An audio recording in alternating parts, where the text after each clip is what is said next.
Mr. Ross, followed by the invocation by Dr. Trampy.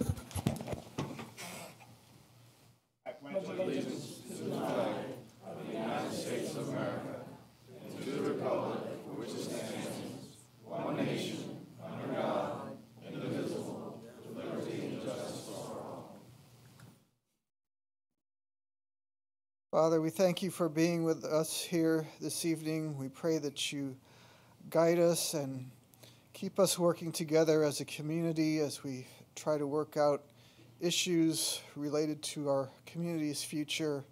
And we just pray that you be with us at all times. In your name we pray. Amen. Amen.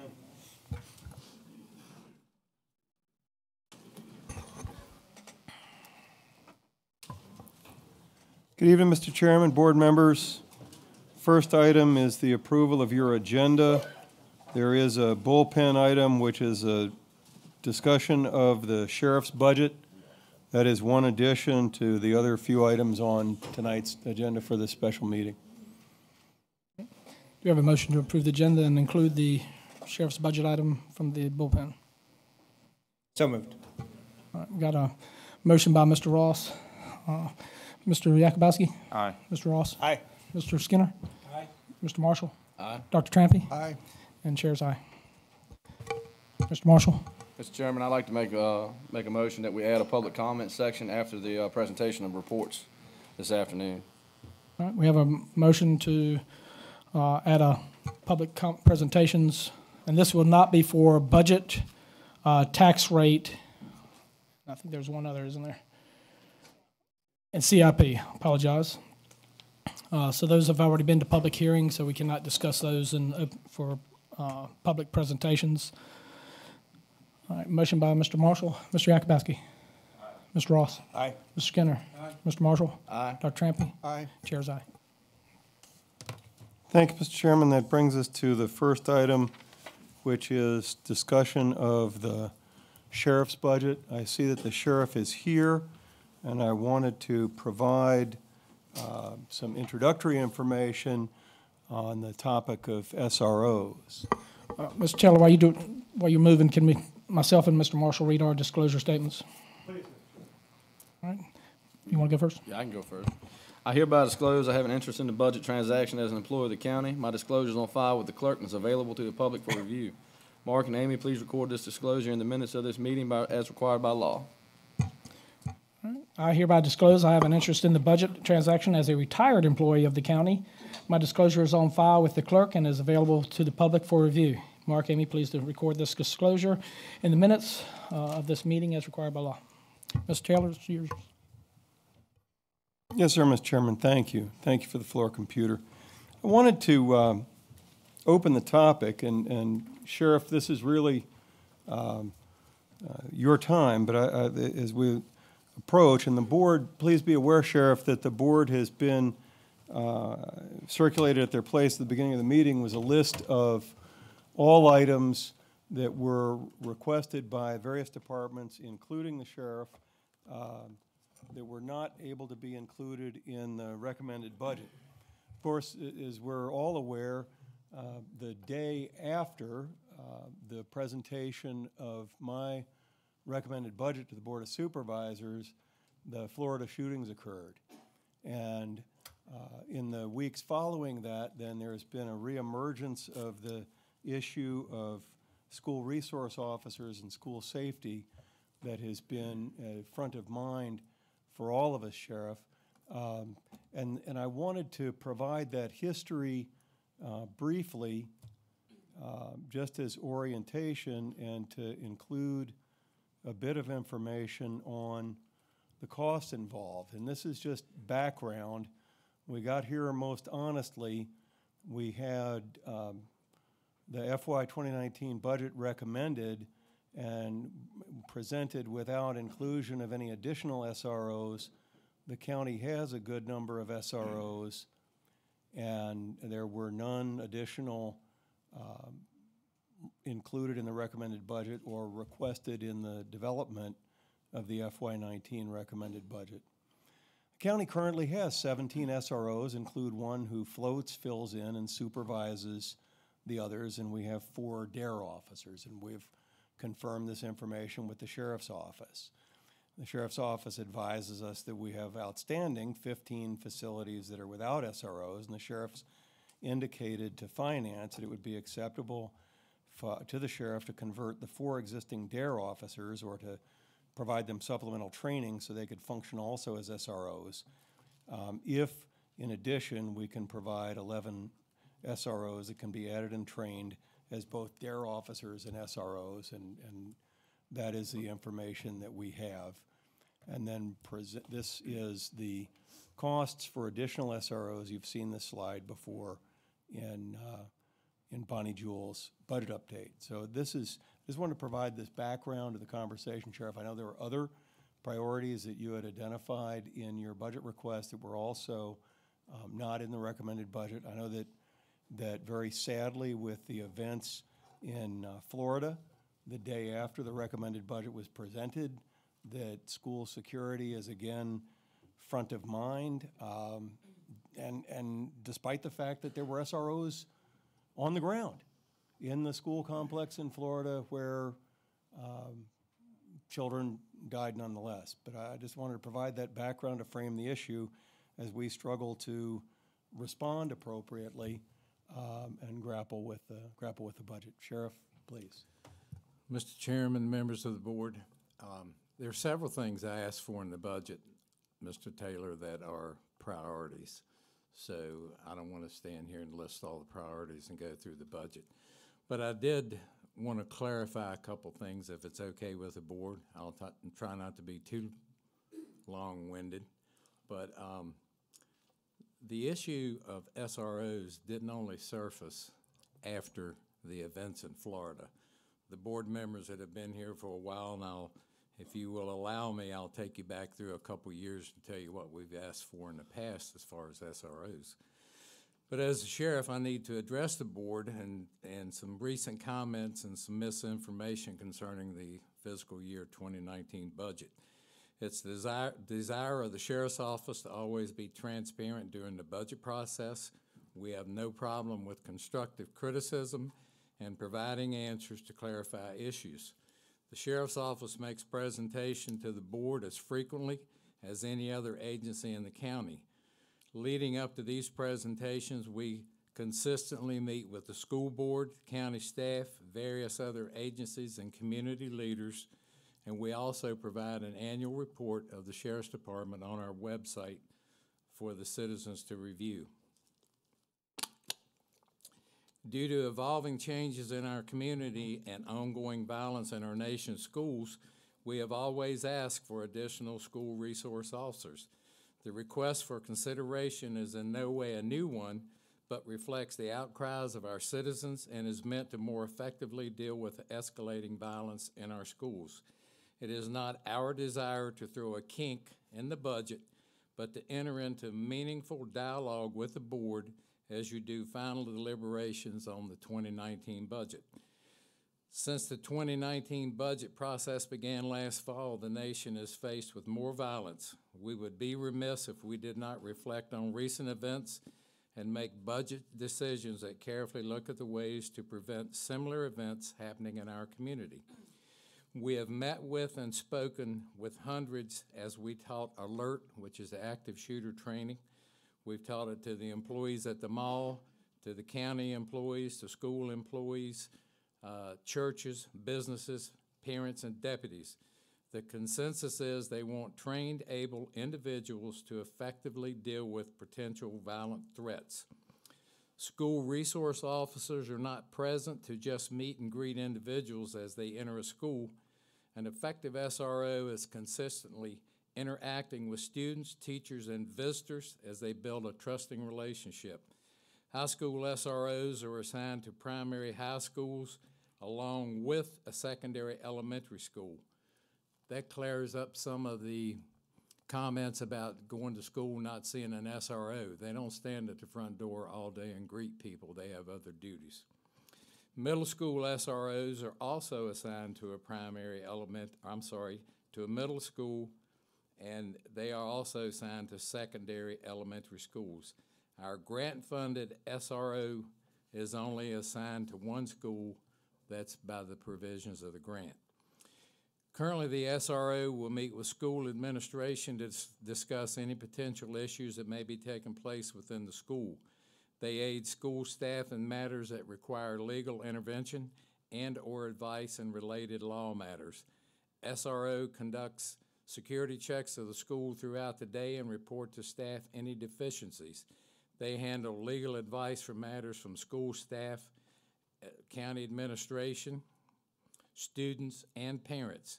Every SRO participates in safety audits for the school's lockdown procedures, which occur 4 times a year. SROs participate in threat assessments, serve as mentors for students, and provide a visible law enforcement presence. SROs are not the only tool the Sheriff's Office uses to protect our children, but they play a vital role in keeping our schools safe. In respect, I will address a couple of recent comments. A comment was made that the sheriff wants to CYA. Yes, the sheriff does want to CYA. CYA means covering young adolescents, and I will continue to do so.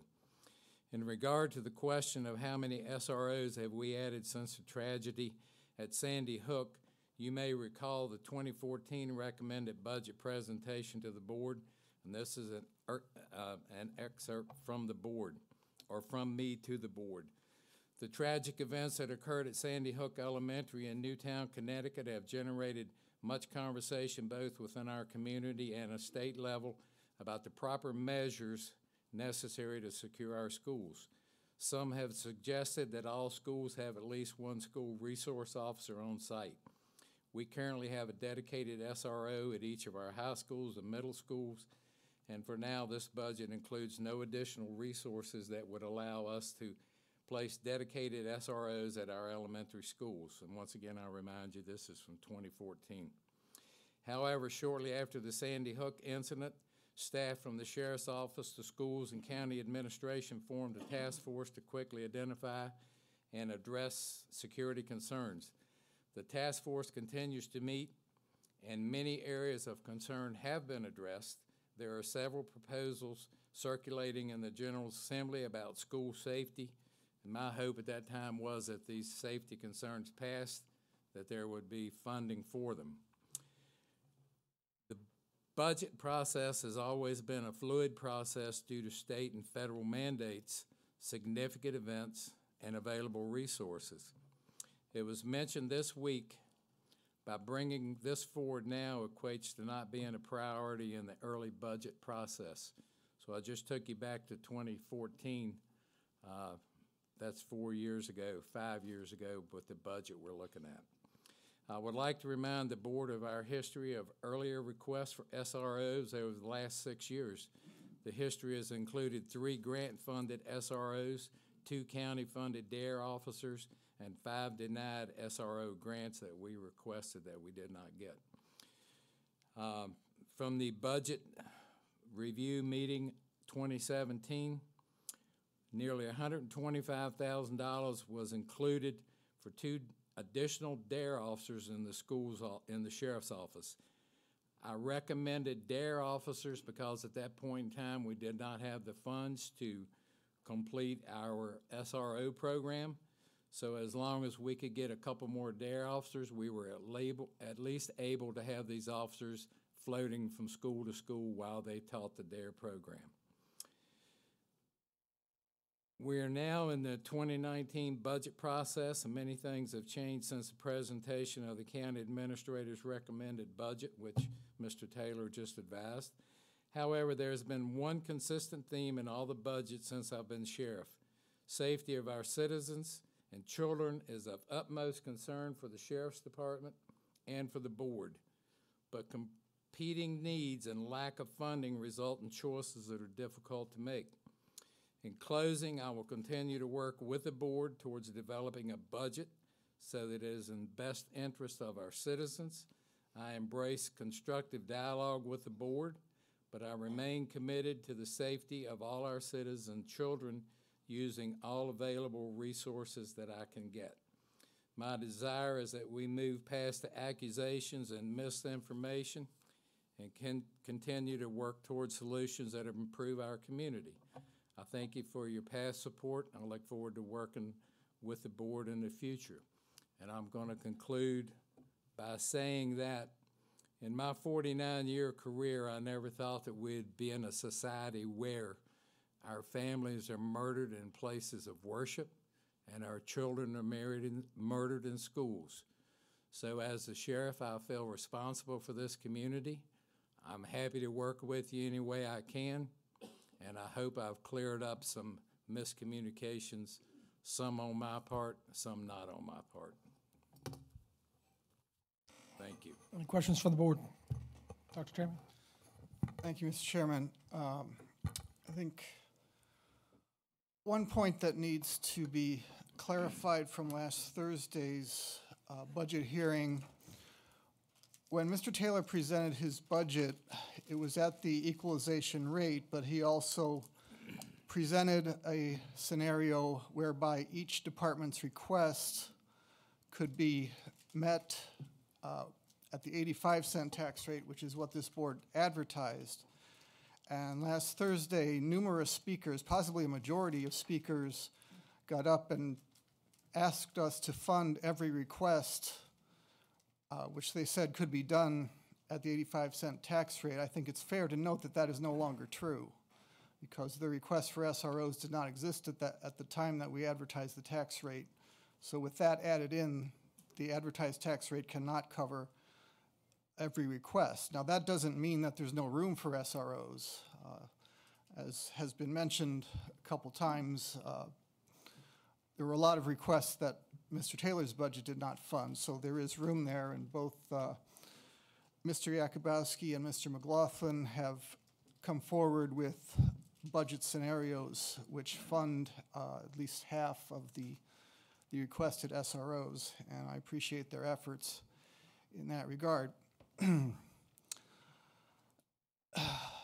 As I'm sure you know, the CYA comment was mine. That was perhaps rash. The question about how many SROs we had added since Newtown was also mine. And I didn't really think the finance staff would know. I wouldn't expect them to know that off the top of their head. But the point was, as you know, I'm on the finance committee, and every time your office seeks a grant for SROs, it comes before us. You mentioned that there have been 8 such requests, and I've supported every one of them, both on the finance committee and here on the board. So I've always supported adding SROs, and I hope that we can do that in this budget process as well.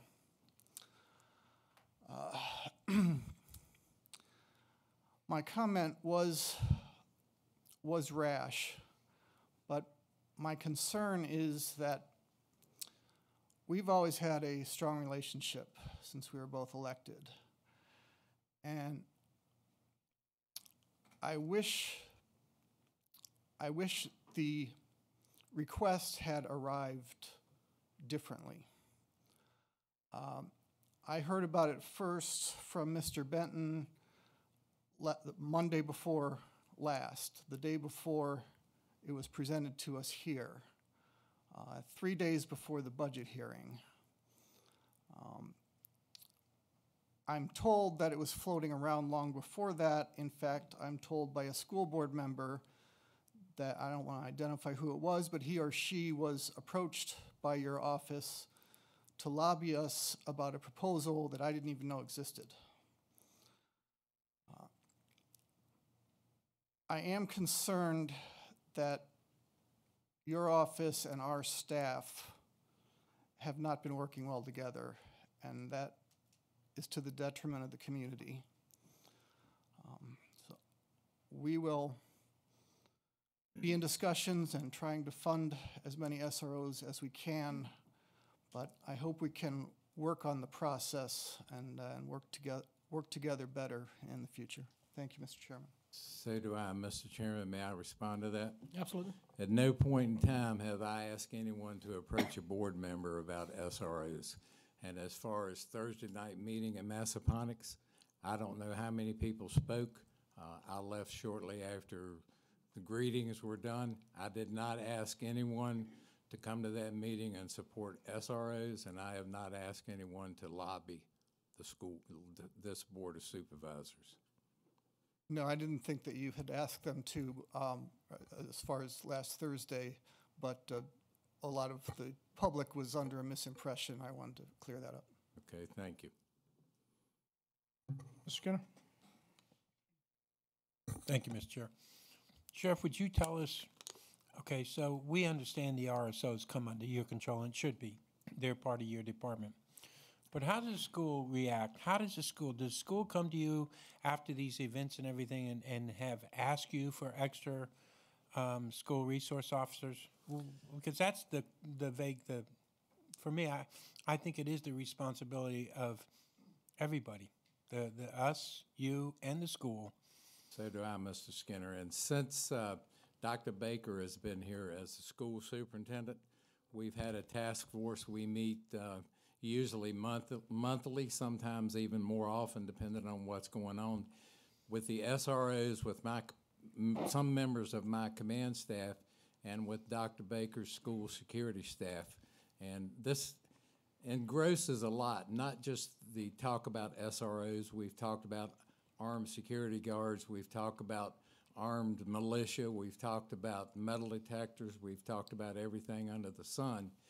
So we do this in trying to keep the schools and the sheriff's department on the same track so that we know what the schools are doing. I think the board here has been involved in a lot as far as allocating funds to make some of these schools safer as far as one entrance that can be seen from a point inside the office with automatic door locks and things like that. And all that, Mr. Skinner, is a result of the task force meeting between the schools and the sheriff's office. On that note, so you guys have been discussing, which I'm glad to hear. I mean, because I think it has to start at the schools. I think the superintendent is also responsible for the safety of his school going through you. Yes, sir. Okay. And so my question is, when these incidents happened, has the school board or the superintendent come to you and asked you for a specific amount of school resource officers? And I will say one other thing. I appreciate the fact that you're talking about the other things, because I think this board, there are members of this board that didn't know exactly what you guys discussed. And I think when you don't know what's going on, as far as, you're right, what about the metal detectors and automatic door locks and stuff of this nature? We have no idea. And to be honest with you, I would like to see, as far, and it's not necessarily you or the superintendent, but some update to actually know what's going on, because I've been very concerned about, as far as top priority is keeping our kids safe. And that's going to mean, if it means school resource officers, in a proper manner, in a timely manner, as far as what you can train and what you can't train. I know we have the same problem with the ALS. Right. Okay, so a lot of the things that we discuss, we obviously wouldn't want to make public for obvious reasons, for security reasons.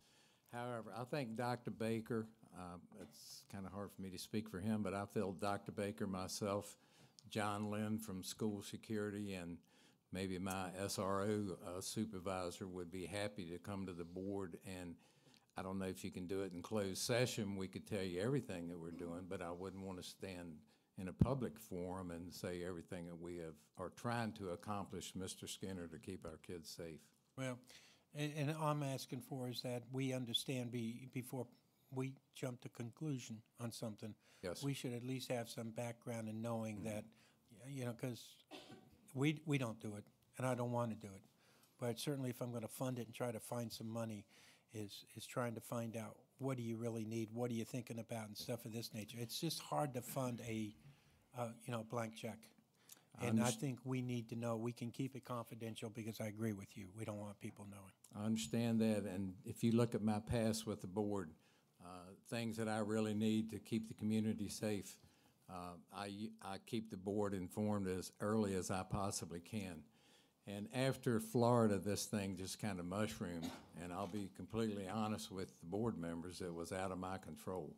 And the people that came forward, the citizens and things like that, did so at their own behest and not at the behest of the Sheriff's Department, and I don't think at the behest of Dr. Baker. I will tell you this, I'm so far, as long as I've sat on this board with all the sheriffs, the different sheriffs, y'all done a great job. You've all done a great job. I agree to that. And it's been a pleasure to support you all during that time. And I know this is somewhat a crisis now, but when you're in a crisis, then that's even more reason to probably keep people informed so it doesn't get out of control and rumors and stuff of that nature. But I do appreciate what you and everybody else has done for us. Thank you. Mr. Marshall? Sheriff Harris, given the time constraints that we have and the monetary constraints that Mr. Trampy's mentioned, I asked Finance to provide some numbers for me on a 10-month SRO. While some of the other board members have put proposals together to try to get half of the SROs and different things, I don't want to take that chance, to be honest with you. I don't want to have the chance of, if we put one at Robert E. Lee and we don't put one at Berkeley, sure enough, what's going to happen? Somebody's coming to Berkeley. I don't want to gamble on this. If we hire 10-month employees to cover those 11 positions, we can do it at a lower cost. Could you make a 10-month, it wouldn't be considered a part-time person, but could you make that work with your staff? I don't know that, I'd have to do some checking on that, Mr. Marshall. I'm not sure because all SROs are fully sworn deputies. And I had a correspondence with Mr. Ross wanting to know what the SROs do for that other 2 months. But I don't know, and maybe one of the other sheriffs out here would know more than I do and put them right on the spot. But I don't think there's any way through DCJS to have a 10-month employee as an SRO. During the summer months, the SROs use that time to do their DCJS training. They do their SRO recertification, and the couple of months that they have off, if they're not working summer camps or something with some of the youth camps that we support, then they're working for other divisions of Mr. Marshall and the Sheriff's Department. They're working in courts, they're working in administrative services, they're serving civil papers. Some are assigned back to the patrol to help beef up the patrol in the summer months. When the kids are out of school and the crime rate soars a little bit, it gives us more bodies on the road. And we also assign some to the detective division. So it's not like the SROs don't have a full plate. That extra 2 months that they're paid, they're out there working. Right. I understand that. I'm not saying they're not doing what they're supposed to be doing. I didn't take it that way. No, sir. I'm trying to find a way to give full coverage to all the kids. I don't want to leave. It's not fair to leave one school out and provide for another. I understand that, but to answer your questions about 10-month employees, I don't know if the county personnel rules would permit it. I'm not sure who's here that could answer that. But I do know that if we have DCJS certified SROs, which are real police officers, I don't think many of them are going to want to take the summer off. I think they want to work year-round. I understand. I will say this in order to try to make this program come to fruition. Major Wells and I have been working where we are willing to take the 4 DARE officers that we have now and make those 4 DARE officers SROs. And we've also, thanks to Major Wells being a penny pincher, we've been able to squeeze out one more SRO. So I think as the Sheriff's Office itself, Mr. Marshall, can come up with funding for 5 of these positions. And I think some of the numbers, and Major Wells can address this better than I can, some of the numbers that I think we came up with from finance are a little bit high. I'm not quite sure how. I think in one of the presentations it said the cost of an SRO was $122,000 a year. Bonnie may be able to adjust that. I'm not quite sure where that figure came from, but I think it's less than 80,000. So that's a considerable difference. But Bonnie can probably tell you more, and so can Major Wells if you want him to answer it. I appreciate that. Thank you. Anybody else? Mr. Ross? Sheriff Harris, thank you for your service, and it has been a pleasure working with you since 2012 for me. And I appreciate everything your deputies do. Thank you. Day in and day out. I know you're right on the front lines, and it's greatly appreciated. I have a couple questions. Segmenting on what Kevin was saying about the 10-month SROs, I'm assuming, and my understanding is that the schools currently could contract security guards that would be armed, that they have to be retired law enforcement. And that could be for a 10-month period. What's the downside to that? Because I'm assuming there is. The downside to that, to me, as sheriff, is number one, they're going to have to be DCJS certified to be law enforcement. And for them to be part-time employees at the school, it would be quite a large civil undertaking as sheriff to be responsible for what I see as armed civilians in a school. If it's a true SRO and it's a real law enforcement officer, that's one thing. But being the sheriff and being responsible for people that used to be in the military or used to be police officers, and God knows I love them and I support them, but I'm not sure that's the answer. I think with the duties that I see and expect from an SRO go a lot farther than having an armed person in the school. Okay. These additional SROs, they would be for our elementary schools, correct? That's correct, sir. And so then there would be no more rotation. So in other words, I know one of the complaints that you've heard was, hey, we're at the school and there's no SRO, and that's because they're rotating to another school at that time. If you had the 11 additional SROs and converted the DARE officers and we had full at the elementary, would the SROs, all of ours, be then at the school from the beginning of the school till school is out, or is there policy that would have them still doing other things during the day? There's not really policy, Okay. Mr. Ross, but there are job duties. If an SRO is forced to go to court, if an incident happens in school, if the judge wants him in court, he's going to be in court, and nobody can stop that. Sure. We try to always use the summer months to do their training, but there are times where they maybe miss a day or two for training, specialized training that the SRO would have to have, or a specialized class in active shooter or something that we could do only on Sure. a Wednesday afternoon. So to stand here and say that every second that SRO would be in that school, I cannot do that. Sure. But there would be very few times that school would not be covered by an SRO. Thank you. One of the complaints that I heard, and I don't know if it made it to you, was that SROs can leave the campus and just go to lunch. Is that? That hasn't happened on my watch. Okay, all right. Now, they have to eat, and they can do the same thing the sheriff does, bring a bologna sandwich. Sure, I do the Works same. out great. Well, I like roast beef better. Okay. Okay, Bonnie, could we have the floor computer, and could we put that slide back up? Yep. So I think this is the slide that we were talking about, and you were saying it might not be as much. I was wondering about the vehicles, and I think Bonnie had the cost at $35,000.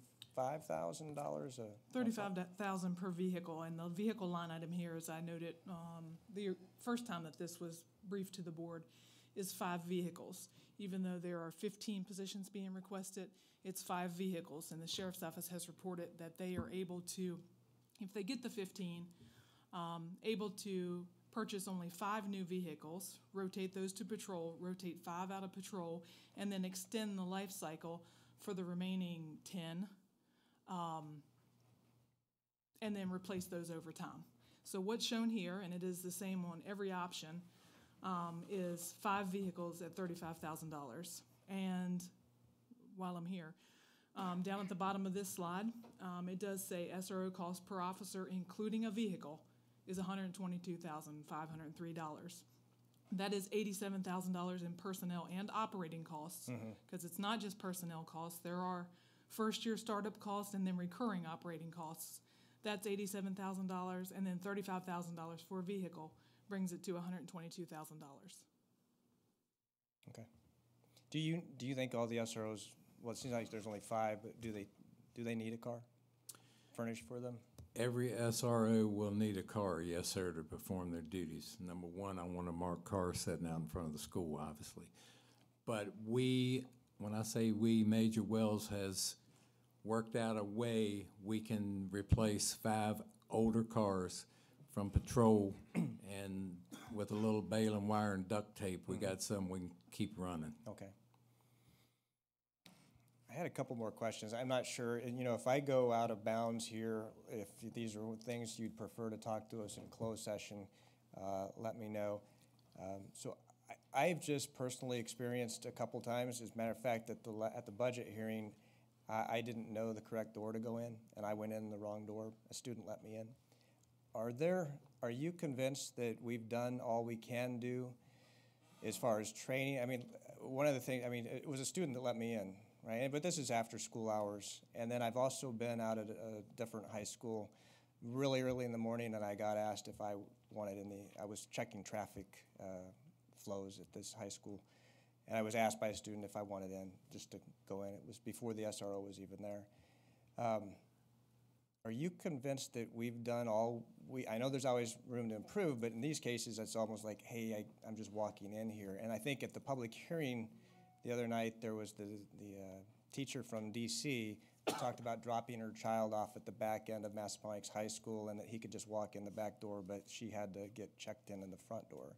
And I don't know if that's true. That's just what she said. That's the twofold question. Yeah, I've got a lot of stuff here. I guess basically, it seems like, and it's not your fault or anybody's fault, but it's just human nature. We get used to it. We're not used to being on high guard all the time. Right. And, you know, if a guy's in a suit or has an umbrella and it's a rainy day, it's the kind thing to say, can I get the door for you? What we've tried to do, working with Dr. Baker and Mr. Lynn and the school staff, is to educate the kids not to open a door. Mm-hmm. But you always have that nice, polite kid that sees you coming and wants to help you in. As far as the issue at Mass, we address that all the time with Mr. Lynn and the school security staff on ways to eliminate that. Part of the problem, Massaponax High School is a major problem because of all the temporary classrooms out back. And there are, I think, about 900 kids that are always going back and forth between that building and those trailers out back. So we have talked about that and really beat a dead horse on how can we keep that part of the school safe. And the SRO there, as well as the first sergeant in charge of the SROs, are very aware of it and try to keep an eye on it as much as possible. But the only thing you could really do is put an SRO or someone at that door all day long. Sure. And it'd have to be more than one door, it'd be multiple doors. Yeah. And some of the schools, Spotswood, for example, is a problem all of its own because of all the independent buildings. Yep. And then there are a couple of the other schools, I won't mention by name, that have the wrong configuration. Mr. Ross coming in the front door where they cannot be seen from the office. So Dr. Baker and his staff are, I know, actively working on that. 2 weeks ago, we had a meeting about what different schools need, and we've done quite a few threat assessments through the Sheriff's Department on different schools as far as numbering doors, trying to educate the kids, don't open the door.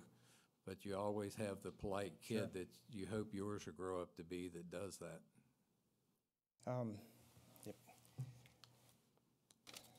Let's see. A question I asked the school security, and this was, I think, probably 4 or 5 years ago, is I remember asking how many military retired teachers do the schools have? And at that time, and I haven't brought it up since, this is like 5 years ago, the chief of school security had no idea.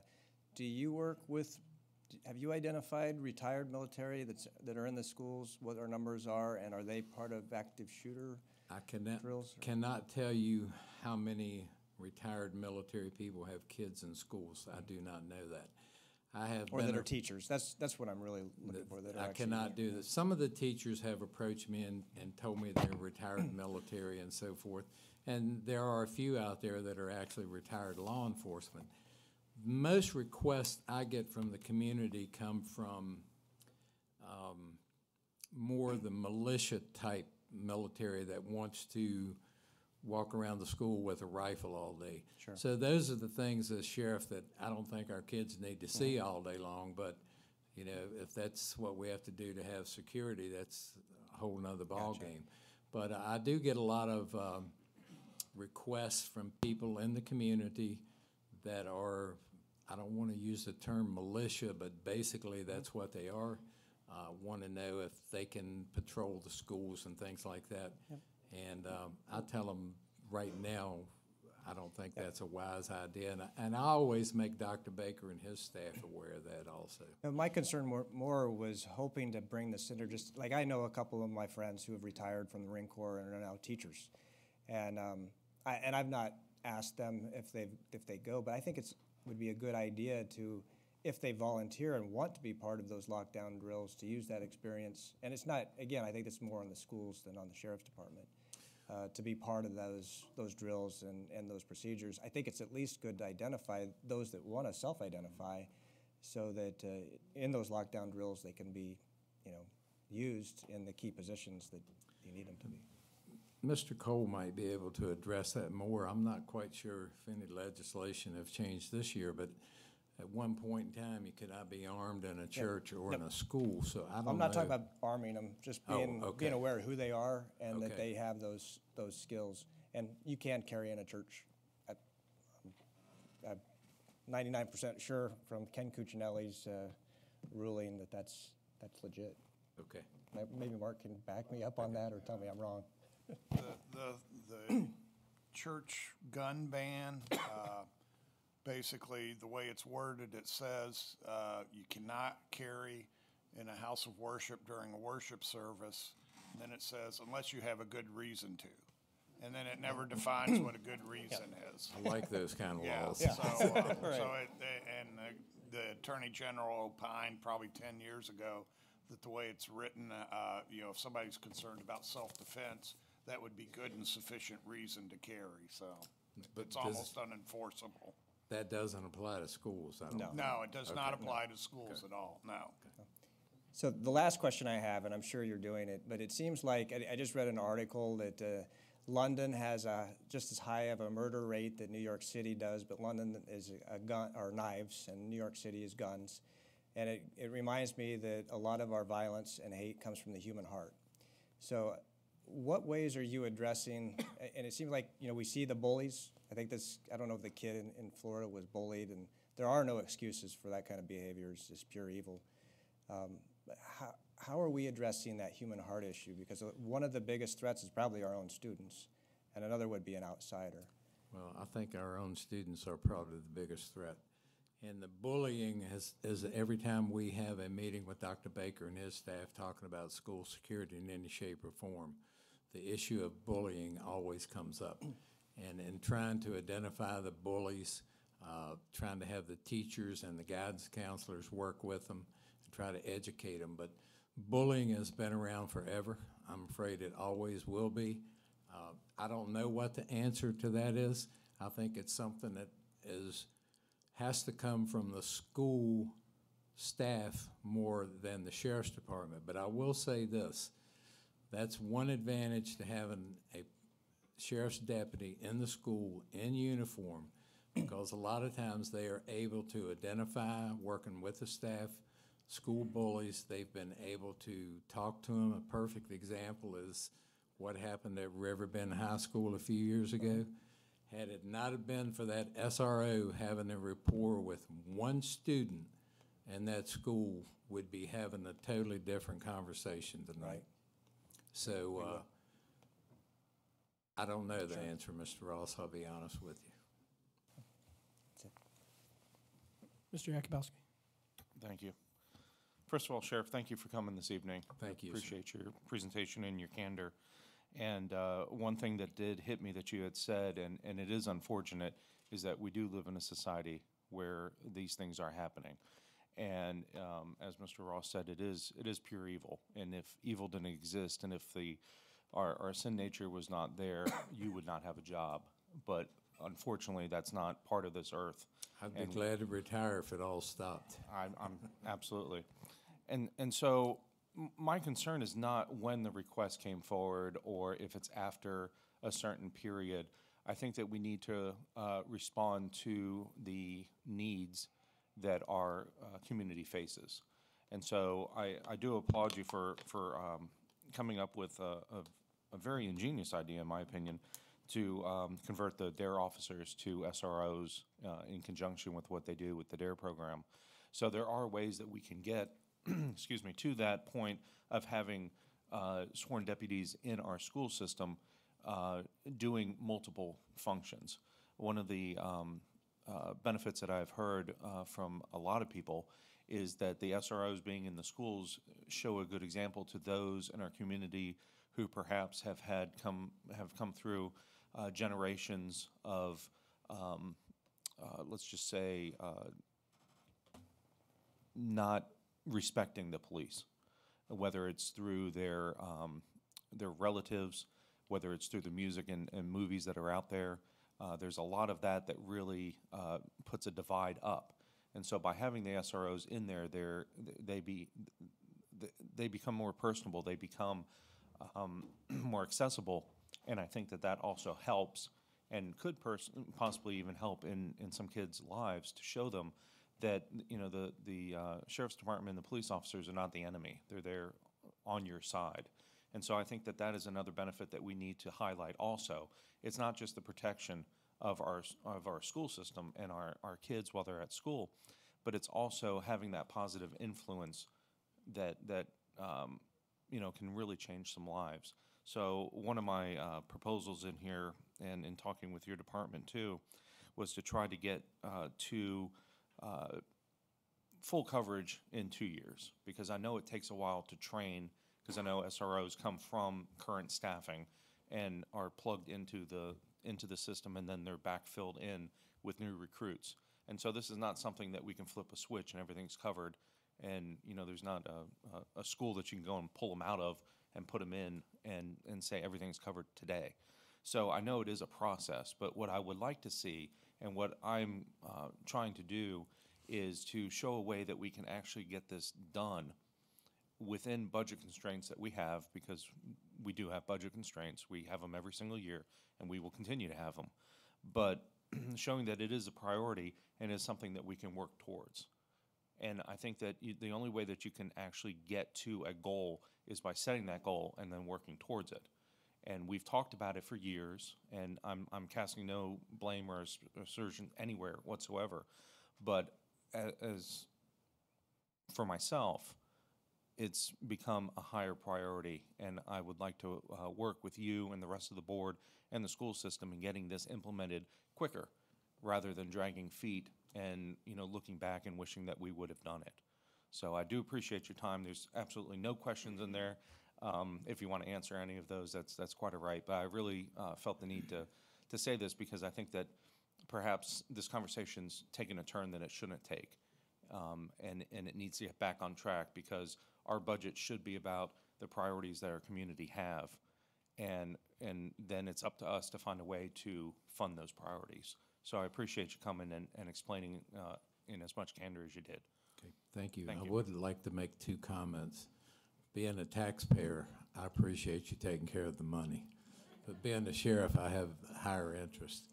But on your statement, Mr. Yakubowski, about hiring and training officers, from the time we recruit and get deputies, qualified deputies trained through the regional academy, through 400 hours of field training, and then get them through the SRO school, there's no way we could hire 15 people right now and have them trained by school year. It's absolutely impossible. So to get the highest qualified candidates that we could possibly do with the background investigations and everything that we do, if we could do part now and part next year or something like that, that might be a fix. So thank you. Sheriff, I'll just make some comment. I never prepare anything, so you'll see how I talk here in a second. But I do have some thoughts on it. Number one, as far as priorities, you know, if you're going to make it a priority, it should be every year. I can't go back 6-7 years and regurgitate what you've put in a priority back then. And I would just assume that if it was a priority of yours every year, it would be right there at the forefront in our budget where we can see, and then we make this board can make the decisions on whether to fund it or not. Then it's kind of on us. You've put it on us.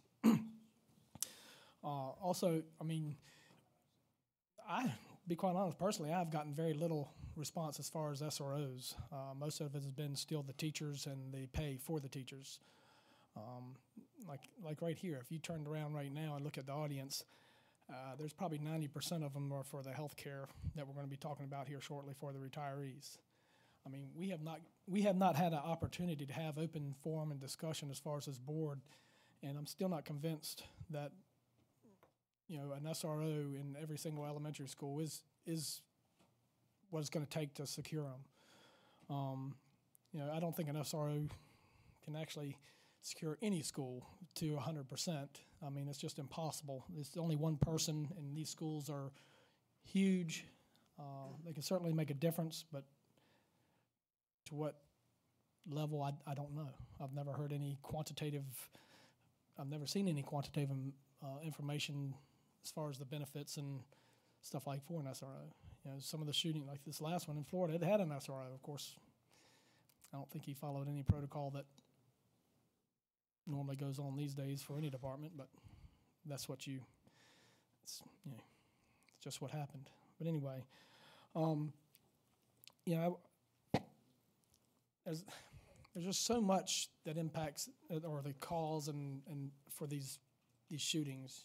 We talked about the mental health. Most of them have come from within the school, so it's their own students doing the shootings. And I will ask one question directly. Do you have an MOU with Dr. Baker about any kind of their interaction with the discipline within the school? Yes. Okay. Well, that's just one of my concerns. I think at one time the sheriff's office probably too aggressively pursue criminal charges on kids. And this is just my initial thoughts on that. I mean, kind of top of my head stuff. But, at some point, when a child's been in trouble and has had issues and is pointed out repeatedly, like in a number of these schools, shootings that have occurred, at some point, the criminal charge can do wonders. And that judge that oversees in those cases have a very broad scope of things they can do. Demand services, mental health issues and stuff like that be addressed. My own son at one of the schools here has been assaulted. Took 2 shots to the jaw and didn't swing at all. And I doubt the SRO even knows about it. But I learned that the kid has been suspended several times and has been has had numerous issues. At some point, when there is going to be a time for criminal charges, where to go ahead and put that child in, and if the parents aren't given the services, the school's not altering the behaviors, then maybe it is time for some criminal charges, and let's quit turning our backs on what's going on with assault's assault. At some point, there has to be some actions on our SROs criminally. We can't keep on having the same assaults occurring, the same bullying, the same stuff going on with nothing, where they get a week off of vacation, basically. I imagine a lot of these students look at it as, it's 5 days off from school, and hey, I get to go home, and mom and dad are probably working. I get to run the roost and do what I want. Then I got to go back to, these are just kind of thoughts off in my head. So there's a lot of things involved, and we've had no real open discussion about the armed security. There's been no real open discussion that I've heard or been a part of, and I think that is something to look at. Also, I mean, would we be able to look at part-time folks in the schools? We have part-time criminal investigation folks. We have part-time patrol, part-time courts. I mean, is that something we could look at? But we're kind of getting blasted, 3/4 of the way or better into it's probably even more so, a little beyond 3/4 of the way into our budget with needing 15 personnel. And it's just, I hope you understand it on our end, where it's just, we hadn't planned on this. All of us, I found out from finance when I called to try to work some numbers on some budget stuff of my own. And they hit me with, well, we've just been asked for 15 personnel from the sheriff's office. I don't know where we're going to get that from. So those are just some of the things. And I just, maybe I'm just too new and just haven't been part of a lot of the conversation that's apparently been going on for a while with some of the safety stuff with the schools. And there's just a whole lot more to it than just an SRO. And there's been no discussion on that. And that's what kind of got me riled up. And the way it went about, I'd rather, like I say, I'll go back to what my first thing, I'd rather you put it as a priority every single time. Then it's on this board in the county as far as denying you your priority for the schools. And, and I think we have not heard really from the schools. I think there's one board member in a joint meeting that we had said, yeah, we might need another couple of SROs. But that was from them. That was even before I even heard about your request.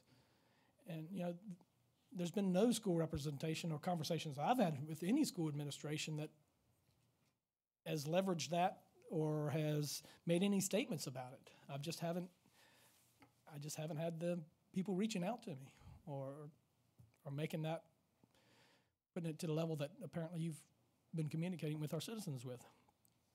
So you want to respond to any of that, go right ahead. Sorry, put it all on you at once. I'd like to respond to a lot of it. Okay, go ahead. First of all, I haven't gone out and asked any citizen for anything. So if citizens come up to me and ask me, Mr. Chairman, about school security and SROs, yes, I'm in favor of it. But well, that's what I meant. They're coming to you requesting neither stuff. me or my staff have gone out and knocked on doors and said, tell the board we need SROs. That's never happened. Secondly, we do have MOUs with Dr. Baker. We also, you mentioned violence in the schools. That's another reason to have an SRO. SROs make arrests in these schools every day, and they take them to court. And earlier in my presentation, I mentioned if you go to the school and an SRO is not there, he might be in court, and that's because he's made an arrest, and you're very familiar with that process. But one thing in working with Dr. Baker and his staff, if it's a criminal violation, we take care of it. If it is administratively best that the school handle it, that's the school makes that decision. As far as bullying and things like that, if your son was punched twice in school and the SRO doesn't know about it, I guarantee if he knew about it, you'd be going to court with your son because we'd be placing charges. That's why we're there. And when you talk about violence in schools, that concept has changed a little bit since you were captain in charge of SROs for many years. Now the big thing is a prison to pipeline. It's better to work with these kids and try to turn them around and try to save them and to mentor these kids and try to teach them right from wrong. It's unfortunate that falls back on the sheriff's department. It should fall back on the parents, and it should fall back on the family members of these kids to do the right thing by their children. Unfortunately, we live in a society where every family member has to work to make ends meet, and there's a lot of latch-door keys kids out there that don't have a mom and dad at home and things like that. Well, some of those kids turn out to be bullies and stuff, and they become our problem, meaning the sheriff's department. They also become the community's problem as well as the school's problem.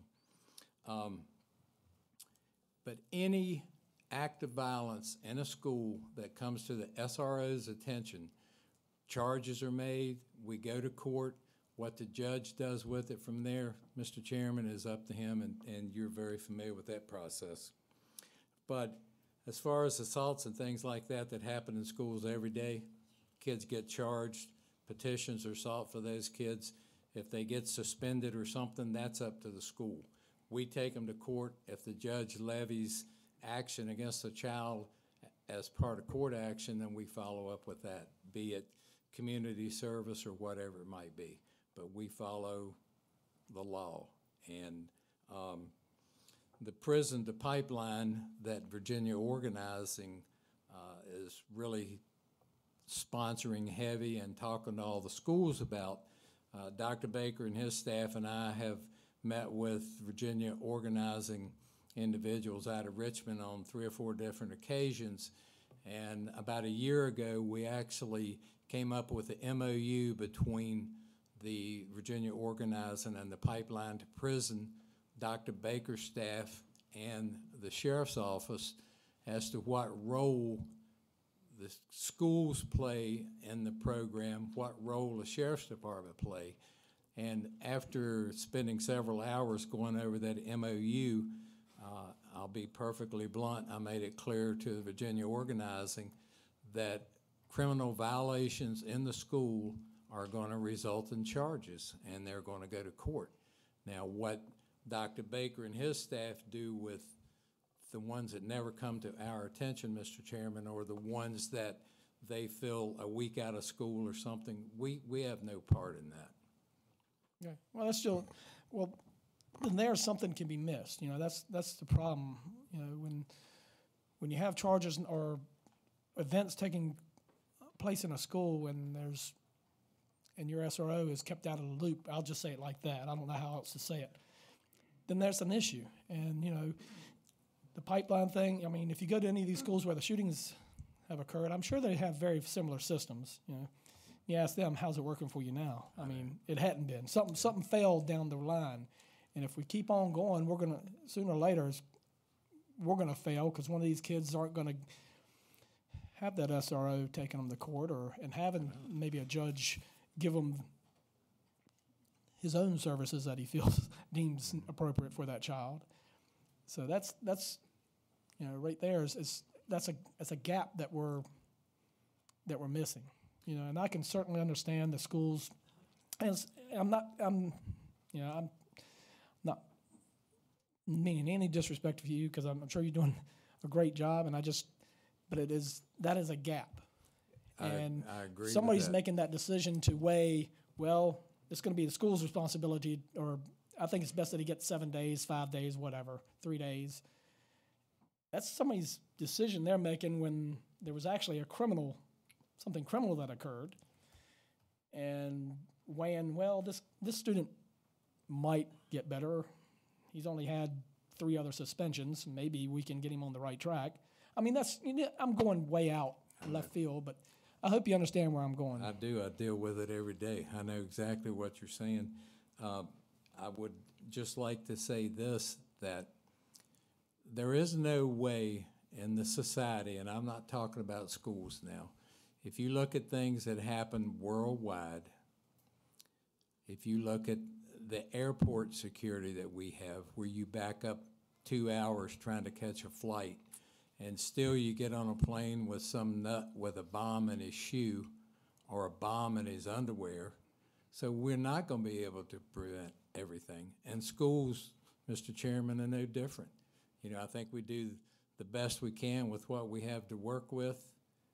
And, you know, my biggest fear as sheriff is that we'll have an active shooter, be it a school or be it a mall or be it at a concert here on the 4th of July. You know, that's when you're in charge of security and safety, that's something you always think about. And I'm sure the gentleman sitting right here can tell you the same thing, that, you know, in the 30-plus years that they were sheriff in this county, you know, we had the sniper, and we had the Les Silva, and we had things that Sheriff Waddy and Sheriff Smith dealt with that to this day still haunt them. And I'm no different. You want to do the best you can and try to cover all the bases you can. I don't know all the answers. Heck, I don't even know most of the questions, but I'm not afraid to stand up here and voice and ask. We have asked for additional SROs in past budgets, and dealing with finance, sometimes that the budget gets so ballooned out, things got struck before I think sometimes it got to either Mr. Barnes or to Mr. Taylor. So, you know, finance does a great job. And I want to apologize to Bonnie for throwing her under the bus on the $122,000. But if it weren't for the people in finance that we work with every day, and I know there are times that Bonnie Jewell says, oh, God, I got to go see Carter Wells. But it's because of the fact that we're able to work with finance the way we do. And it is a daily thing between finance and the sheriff's department, and I guess it is with other departmental directors, I don't know. But the finance ladies that we deal with go above and beyond trying to work with us and trying to help us before they bring things to the board. So, Bonnie, I'm sorry I threw you under the bus. Mary, what can I say? But they are a pleasure to work with. They try to take care of the county. They try to do the right thing for every county department and every director. And I'm honored to work with those ladies. And no, we don't always see eye to eye. And yes, usually they win. But other than that. Okay. Sheriff, I appreciate you coming, and I just wish we'd gotten this to us a little differently and had some time to have some open conversation with the public, but. If I would have known quicker, Mr. Chairman, you would have known quicker, I assure you that. But I just, the last thing I'll say, unless there are more questions, I have never solicited anybody from the public to support SROs in any way, shape, or form. So it's important to me that the board knows that and the taxpayers know that. When people stop me as the sheriff of this county and ask me point blank, what do you think of SROs? I say, I think we need them in every school. But I've never said, call your representative, come to the board meeting, come to the budget work sessions, and I would never do that because that's just not the thing to do. If people bring it to you, Mr. Benton, that's part of the job, I guess. But I do thank the board for everything you do for us in public safety. All right, well, we're still struggling through the budget, and hopefully we'll reach some sort of, well, we're going to have to here very shortly, next week or so. Some of these former sheriffs in here that have been on the board. Listen, I guarantee you before he showed up here tonight, he dropped something off at my house for me to eat. He worries me to death. He wants cold, sweet tea every day. Thank you. Sheriff, thank you very much. We really, truly are all in this together. And in fact, I want to say publicly for the community's awareness, we all know, the board knows, behind education, public safety is the biggest thing that we fund from the county budget. With that brings us to the discussion of retiree health benefits. Rose Hayward, Finance Director Mary Sorrell, and Mr. Lee Deskins are here to address that issue. And Mary, while you're coming forward, I'm going to thank you again for initiating the suggestion, the point about might not the 4 DARE officers be trained also as SROs. I know that came from you, and I appreciate it very much.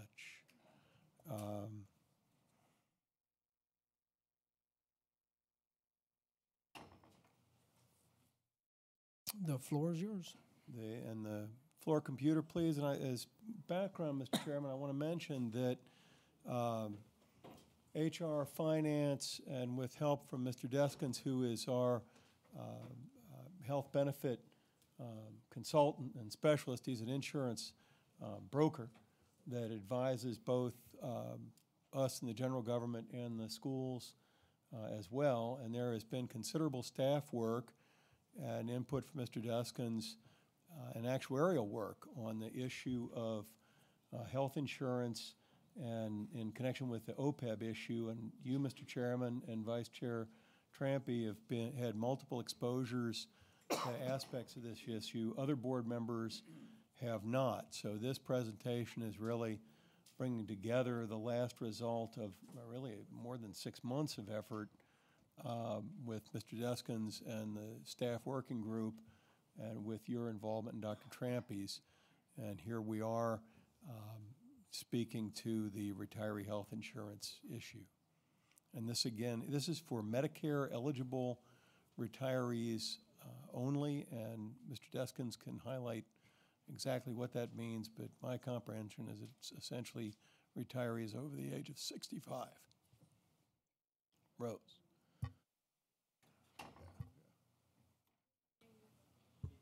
Floor computer, please. Oh. Good evening. We're actually here, as Mr. Taylor had mentioned, as a follow-on to the presentation we did regarding the Evergreen study. We have two options for you to consider for health insurance for retirees that are Medicare only.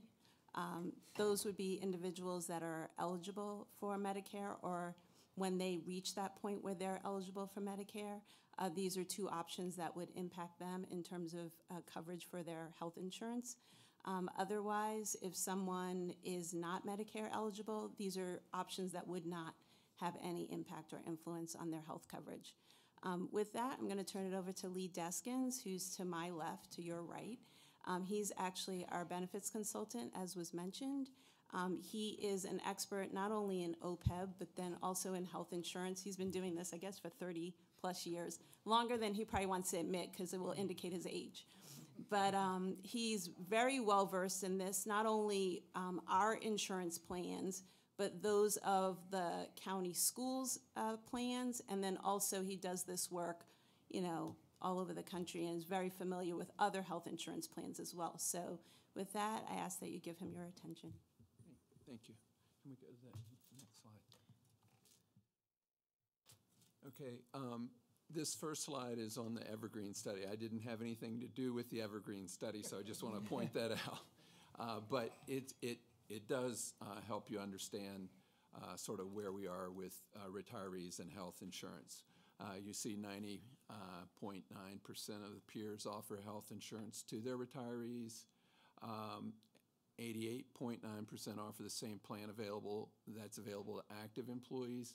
However, once the retiree becomes Medicare eligible, the majority of the peers convert retiree insurance plans to some type of a supplement, and then would add a Part D plan for the drug. Okay. I think Mary's going to talk to you about OPEB. Yeah, I'm going to walk you through the next few slides, which actually are focusing on the financial impact of retiree health insurance. I'm sure most of you know that Spotsylvania offers a retiree health insurance benefit, and when a locality offers a retiree benefit other than a pension, they have what we refer to as an OPEB obligation. I'm sure you've heard that term mentioned a few times over the last few years. OPEB is simply an acronym for other post-employee benefits, and other meaning any benefit other than pension. Similar to a VRS pension, it's a form of a deferred compensation for work performed today and paid out in the future once someone retires. It represents a future obligation or liability that's required to be estimated and recorded in our annual financial report.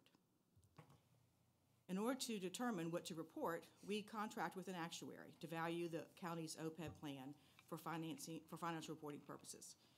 They determine what benefit an employee has earned to date, what the county will need to contribute annually to ensure funds are available to cover the cost of the retiree health insurance benefit. And this is known as the annual required contribution, or the ARC. A lot of things go into this actuary analysis. There are a large number of assumptions, including the profile of the current retiree pool, the new retiree profile assumptions, how many new positions will be added, the demographics of current employees when they're hired, whether they're male or female, what plan they can participate in. As you know, our public safety employees can retire under a different VRS plan, allows them to retire sooner, so they are on the retiree health insurance benefit longer. Based on age and gender, they make assumptions on life expectancy. They look at the plan benefit designs. What are we actually covering with the health insurance benefit? They look at healthcare trends. They look at estimated annual rate of return on investments.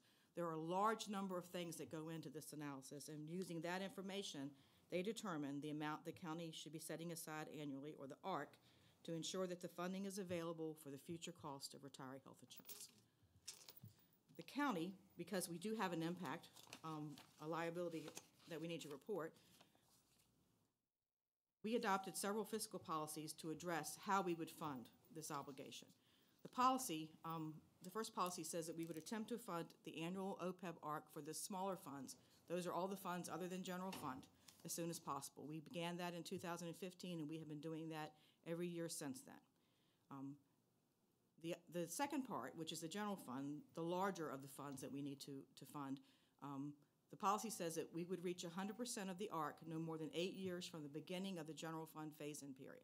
That phase-in period began in 2016, when the board allocated $1.9 million to the OPEB reserve. So full funding of the ARC now needs to be accomplished by fiscal year 2023, according to the board's policies. So I'm going to share with you on this slide some of the numbers today as they stand with the current plan that we're offering to our retirees. Under the current recommended ARC, all funds is about $9.3 million. That's an annual required contribution. They're saying we should be putting $9.3 million aside every year to fund the cost of both those who have already retired and those who are eligible or will be eligible to retire in the future. In fiscal year 18, our annual contribution was $2.5 million. That consisted of the pay-go. We have 166 current retirees, so that was paying for the annual cost for those, and also the smaller funds that we've been funding for the last couple years. In 19, when we put the recommended budget together, because we know we have this obligation to meet the ARC by 2023, we not only looked at what the pay-go would be for the retirees that will be in existence for the fiscal year 19 budget, we also looked at the smaller funds ARC, and we also began to fund the general fund 5-year phase-in by adding $1.3 million in fiscal year 19, with the plan to be that in 20 and 23 we would increase that ARC by $1.3 million a year. So it will add 1.3 in 20, we'll add it again in 21, 22, and 23 until we reach the $9.3 million ARC. The OPEB represents a growing current cost and a future obligation to the county. As new employees are added annually, the pool of people who will qualify grows. The original benefit was approved in 1987, with only a handful of retirees who qualified. By 1999, we had 45 retirees, and as I said earlier, we now have 166 retirees. And active employees also are working towards meeting the requirements, and there are some that have already met it that have not yet retired. My point tonight is, left unaddressed, the ARC will continue to grow and will become potentially unsustainable. We don't want that to happen. There are several areas of discussion, including the benefit design, which Lee's going to talk to you through tonight, the fiscal policy guidelines and funding the ARC, the things that we've done in the fiscal policy and that you have approved and that we have been working towards for the next few budgets, we hope. And then we also have the opportunity to invest in an OPEB trust. That's something that we're going to bring back to you, the Finance Department, very soon. The state allows us to invest money in an OPEB trust. It does have requirements. I want to walk you through those requirements. We've been looking at our opportunities there. If we do that and we invest that money according to those requirements, we can earn a higher return, and we can assume a higher rate of return in our actuaries. So there are several different factors that are involved tonight, one of which is the next few slides that Lee's going to walk you through are the benefit designs. Thanks, Mary.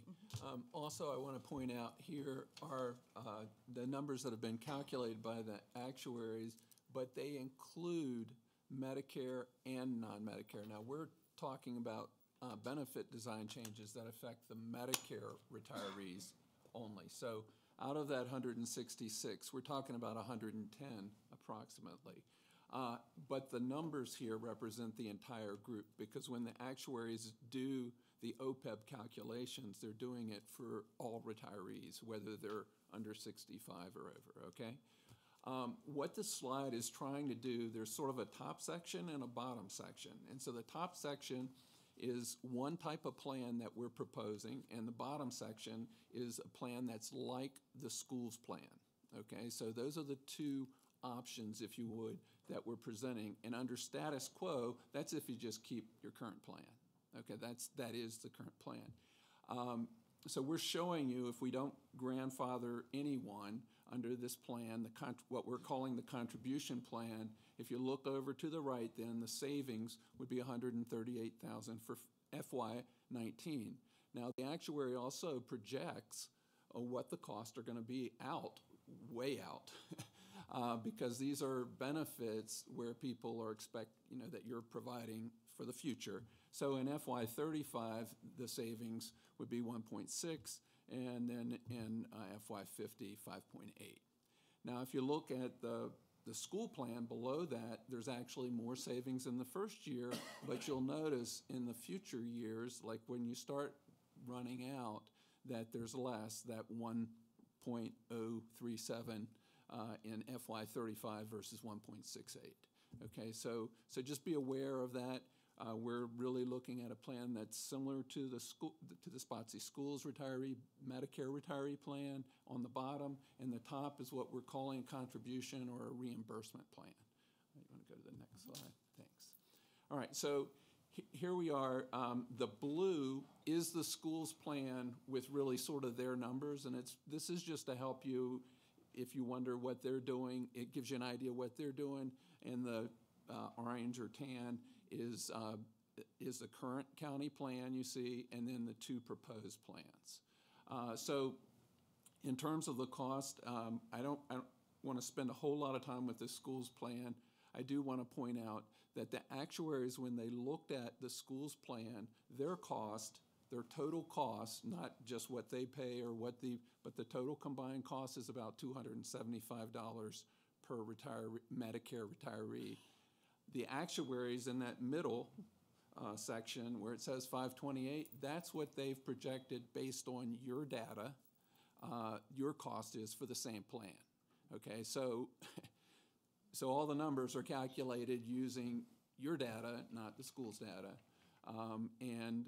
So we're looking at a current plan cost of $624, $528, or actually $625 for the reimbursement plan. Okay, and the plan that we're suggesting that you seriously consider is the one that long-term will provide the most benefit, and that hopefully short-term will be if you want to think of it, a win for everyone. So that's where we are. All right, so your current plan, you have Key Care 30 and Key Care 20 for your Medicare retirees. Actually, for all your retirees, they just choose one of those two programs. The plans that we're looking at is one that's a supplemental health insurance plan, which mimics or duplicates the school's current program, and then we're looking at a reimbursement plan. All right, so the supplemental plan with the schools covers office visits, which are covered under Medicare in Part B, hospitalization, Part A. It covers vision and dental separately, but it's included with their plan. And then they purchase a Part D plan, and their particular one is through Anthem, so for prescription drugs. There is no reimbursement for Part B premiums under their program, and there is a $1,000 deductible. Now, I just want to point out that currently your plan does not have a $1,000 deductible. Most of the benefits under the current plan, where they go Key Care 20 or Key Care 30, by and large, they're getting close to 100% coverage. Certainly, if they go in the hospital, it's going to be covered at 100%. So under the school's plan, it's the deductible first. You pay $1,000 out of your pocket before this plan pays anything, with the exception of Part D is separate. The drug is copays. But if it's a Part A or Part B service, which would be hospital or physician, then there's $1,000, your responsibility, and then the plan would pay. Now, Medicare will pay the way it always pays. It's going to pay first. So, all right, let's go to the next. The reimbursement plan design that we've looked at, we might have, did we pass? Okay, no. The reimbursement plan design, what we're suggesting is that we provide a reimbursement basically at the level that you're currently at now. I think we said it was $624 is what you're currently paying on your current program. And what you would do is reimburse premiums that your retirees would purchase for any supplement that's available in the marketplace, any Part D plan that's available in the marketplace, any vision plan, any dental plan, any prescription drug plan up to $625, and include the Part B premiums, which currently the standard premium is $134. And if there's additional money based on the premiums that you choose, you could also use that money to reimburse your spouse's premium expenses. And then in addition to that, if you don't use all of that $625, we are actually suggesting that you could carry that forward and use it in future years. Okay? So You can see here that now there's money for the retiree and the spouse Medicare coverage. There's money available for supplemental Medicare coverage, and unspent money can be used in the future, and it will reduce the future cost as done by the actuary in FY35 and it will reduce your future costs. It actually also reduces slightly your costs in 19. So, all right, there we are. Thank you, Mr. Chairman. Just a few comments. And thank you, Lee, for that presentation. Most of the board members are seeing this for the first time, and obviously I'm not expecting any decisions to be made tonight, even if all 7 of us were here. But the reason I wanted the board to see this before we decide on the budget is so that if a supervisor to be named later happens to offer a cost savings in OPEB, I wanted everyone to know that it's not arbitrary and it's not an attempt to kick the can down the road. It's based on genuine anticipated savings, although the board will have to make the final decisions later.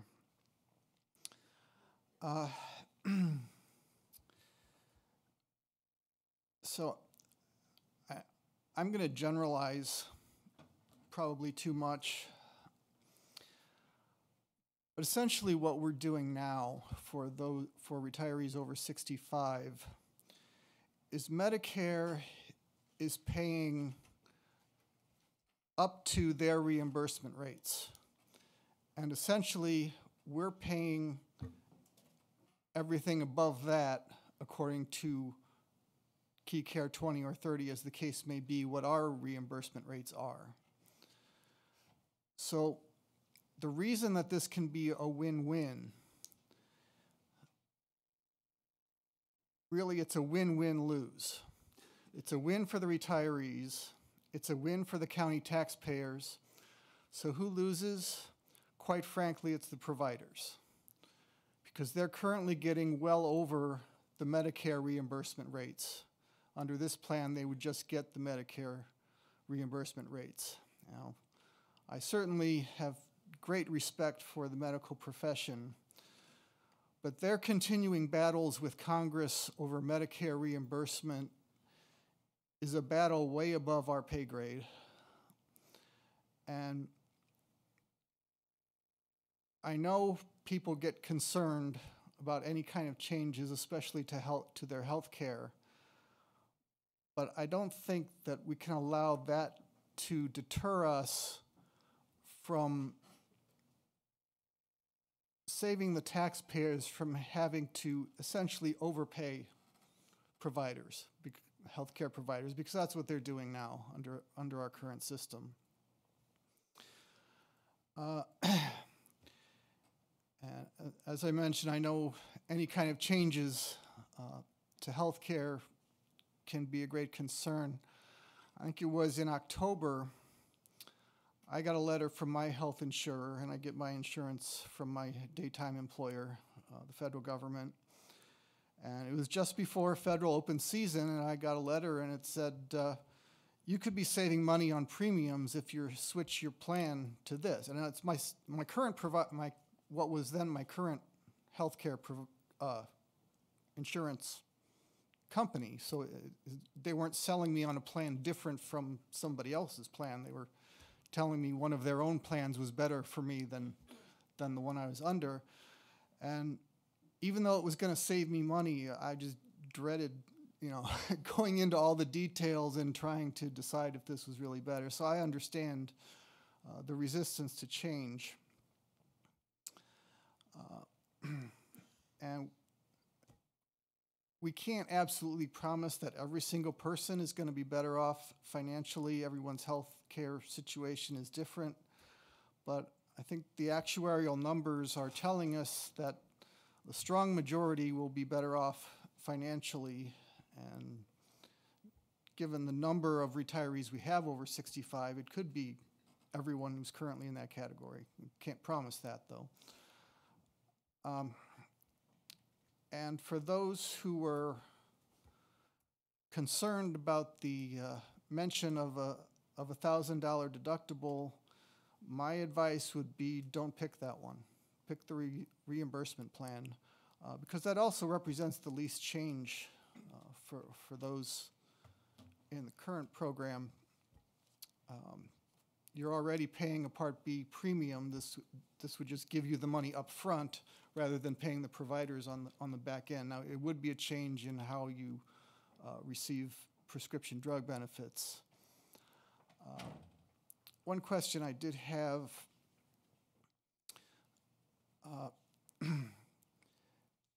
if a person did not sign up for Medicare, I guess, other than Part A, I guess you're automatically put into Part A.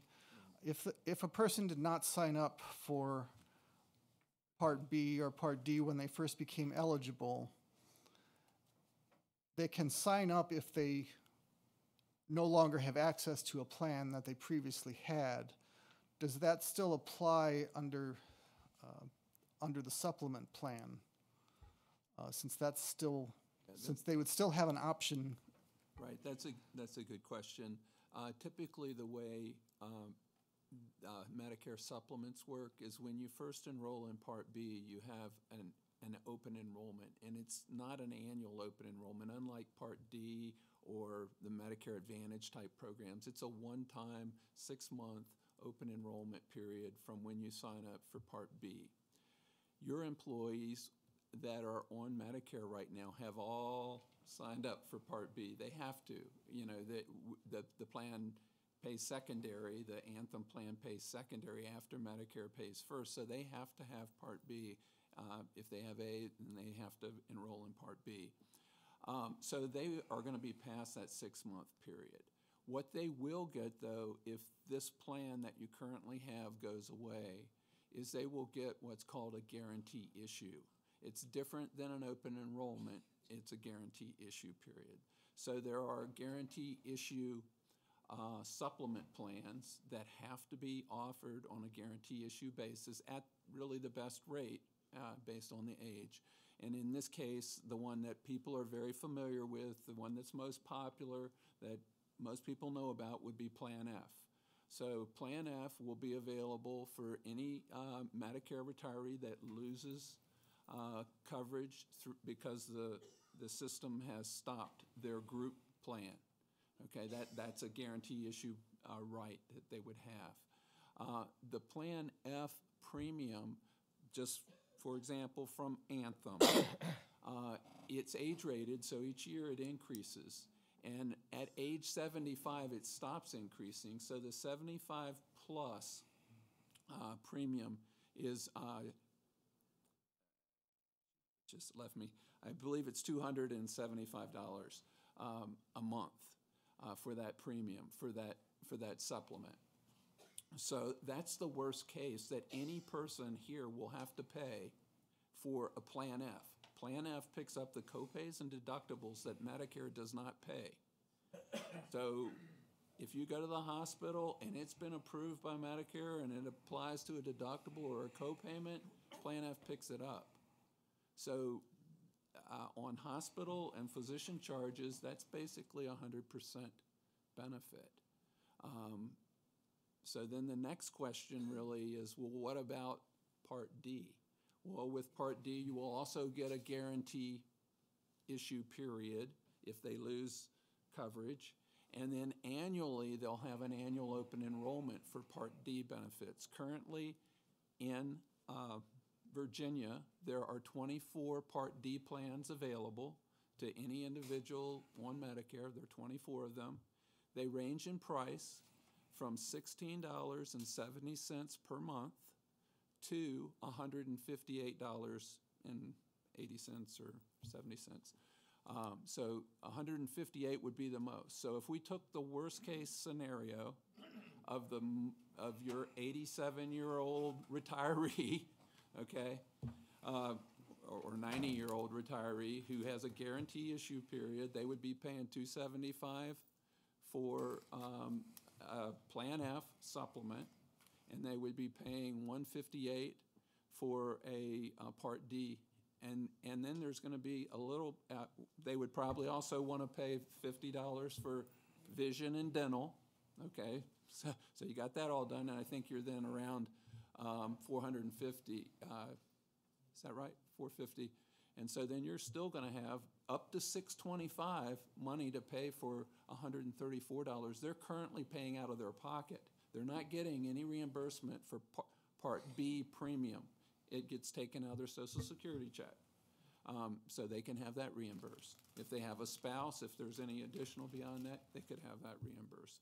So, you know, I think the plan provides opportunities for, I mean, if you're in your 60s, if you're 65, all of a sudden those premiums might be $90 for or $125 instead of $275, you know, for the Plan F. So, I mean, I think there's some opportunities there for the retirees to be able to use the dollars in a way that best suits them. If they need to squirrel them away for the future when they get older, then that will also be a possibility. Thank you. That's all I had, Mr. Chairman. Any other questions from the board? Mr. Ross? So I'm glad my wife does our insurance stuff, and I don't know how this is handled. So the cost savings to the county is purely because what the county's reimbursing over what Medicare pays. Is that because we have a savings going to this plan? It almost sounds too good to be true. If I were in the back room, I'd be like, hey, that sounds too good to be true, and it can't be. So is the savings to the county based off of that delta? There are a couple things that generate the savings to the county. First of all, we were talking about OPEB, so some of the savings were that was that. Remember, we're looking at 30 years down the road, a long time. If you set up a reimbursement approach, and if you were to put in a fixed percentage increase, that reimbursement would increase versus the cost of health care, how much it's being projected to be increased by an actuary, you're going to get a lot of savings, even if you start with the same dollars, just by that. So that's one place that you're getting it. Another place is on the prescription drug benefit. The prescription drug benefit that you currently offer, it's the active plan, and you pay for all of that cost. The Part D plan has a subsidy that's provided by the government, and we're not getting that subsidy. So that is going to be also an area where you will get the subsidy. Now, on the other side, and I do want to mention, there will be retirees that will be concerned that are taking a lot more in prescription drugs than they realize because they're not having to pay, you know, the cost. But there is a calculator on Medicare.gov that you can enter all of your drugs and find out exactly what it'll cost for those 24 plans for you next year to be on that plan.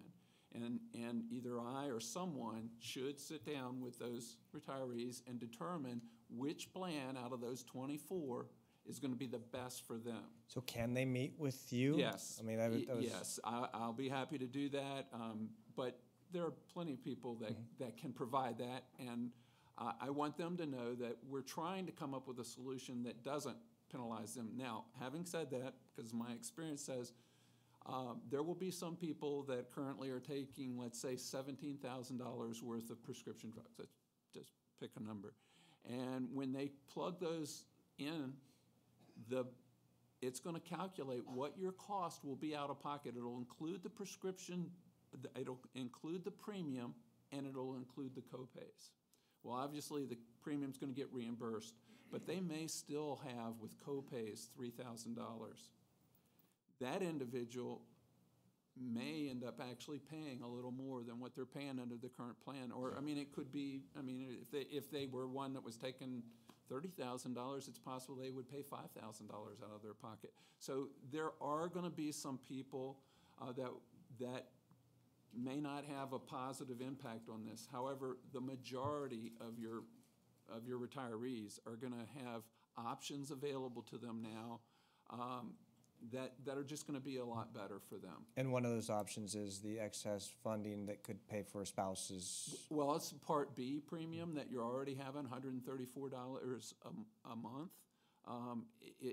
Whether you have a spouse or not, that currently is not being funded. For somebody that's really on a limited, income, I mean, their spouse, they don't have a lot of good options for their spouse, and getting $134 or possibly another $134 for the spouse also could be a really big deal for someone whose retirement's all being taken up by that $134 coming out of their Social Security, for example. Thank you. Mr. Marshall?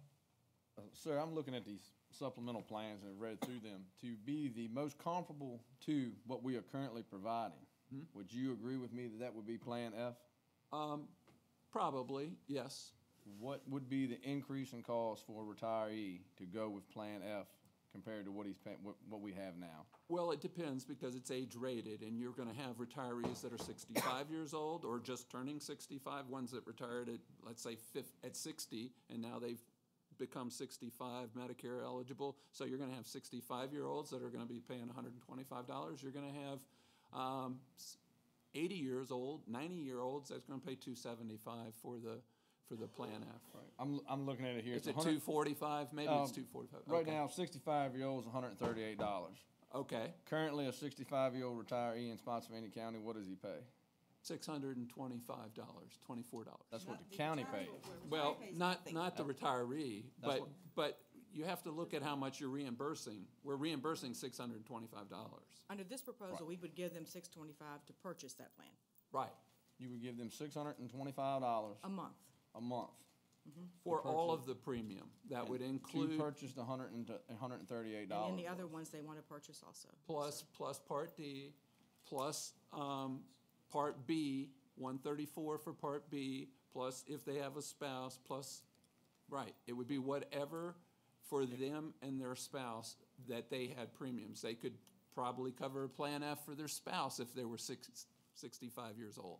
So if we're currently providing the $625, and That's we're going correct. to give the retiree $625, why are we having this discussion? It seems like to me that they're already getting that, you're already getting that coverage, we're paying for that coverage.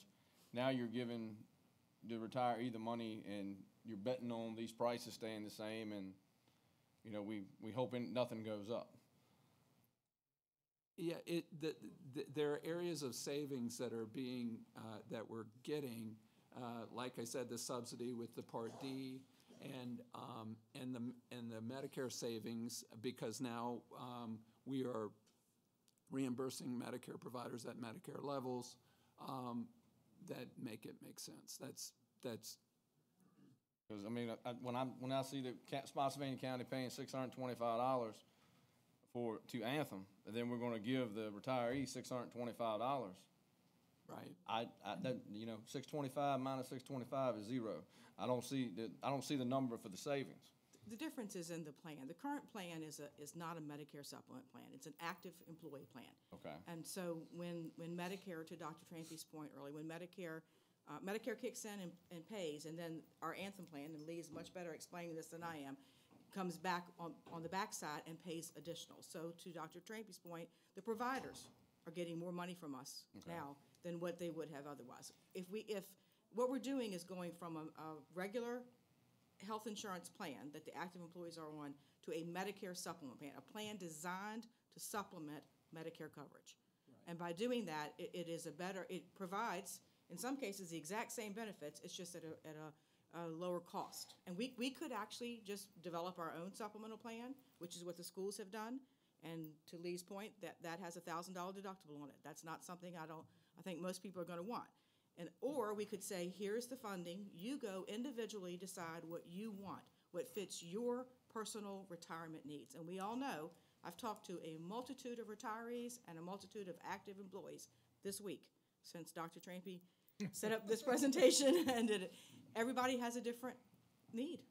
It is very different, and there are going to be people that are going, I've had multiple ones tell me, this reimbursement plan sounds great. I can't afford to put my spouse on the county coverage. Right. So we know that change is different.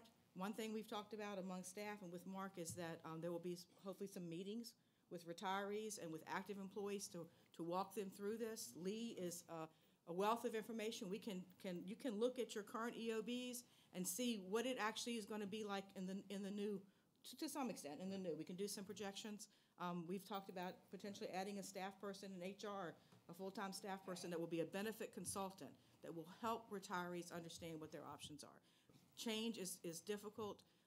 One thing I've heard repeatedly is people are tired of having a conversation about health insurance, retiree health insurance. I am too. I want to find a plan that is sustainable. You know, I'm one of those that is eligible to retire, who has earned the benefit. I don't want to see it go away for me or for the people that are coming 10 years behind me and the people 10 years behind them. You heard the first slide said 90% of the employers offer. To be competitive, I think we need to offer something. And if we don't do something soon, we're going to find ourselves in a position where a future board's going to have a really hard decision to make. And that's the point I'm trying to make. The retirees that are current and the ones that are, we have employees that came to Spotsylvania County and put in 30 years, absolutely, 40 years of service, and that was the reason why they came here, was the benefits absolutely package. It wasn't for that wasn't for the pay, because we still have a problem with paying our employees what they deserve. Right. I don't want to see someone that's retired on a fixed income. I don't want to see the cost for health insurance that they've been getting for some as much as 20, 25 years. Mm-hmm. I don't want to see that increase. I don't want to put a financial burden on someone who's earned their time and earned their keep. And as Lee has said, we can't. Need some order. We can't guarantee individually because everybody is very different. But I think from what I've seen, there will be many people that will be better off with this. Will everybody be better off? No, I can't guarantee that. Personally, you know, I am a person who takes a tier 3 drug because I have to. My doctor has recommended that. I have a higher cost than a tier 1 drug. I get that. Those are personal needs that people have as far as health insurance is concerned. There is no single fix. But this is a solution, I think, that puts the retiree in control of their decision on what coverage they need. Right. Each retiree would have access to whatever individual plans, like if they enroll in a plan that's available in the marketplace, they can then submit it to be reimbursed, and it'll be reimbursed then for 12, throughout the year, and then next year they'll reimburse again based on whatever amount you want to increase the amount by. If you wish to fix it like on CPI or whatever it is. So this isn't precluding you from increasing at the cost of health care or health insurance. But what it does do is the actuary doesn't base your future cost 50 years from now based on what right now they're seeing medical costs. And that's what's happening, and you have to fund that now with this ARC, this annual required contribution.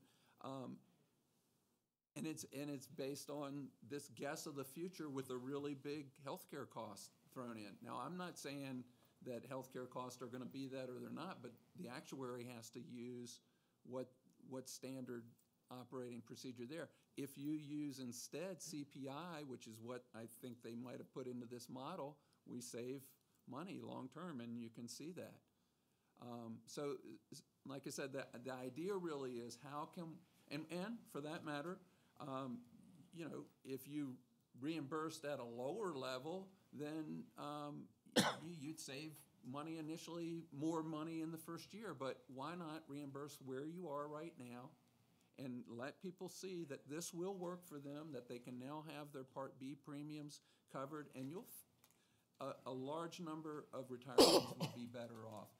Again, there are going to be individual situations with Part D because there are 24 plans, and when they find the one that's the best for them, they still may be a little worse off than they currently are under their current scenario for that individual. I'm certain there will be a few of those that are going to be in that situation. It just is the reality of one of the differences between these plans. Do we have the ability to make provisions for the folks that would be basically left behind on this, that would have to put out more money? That's a As- board's that's- call.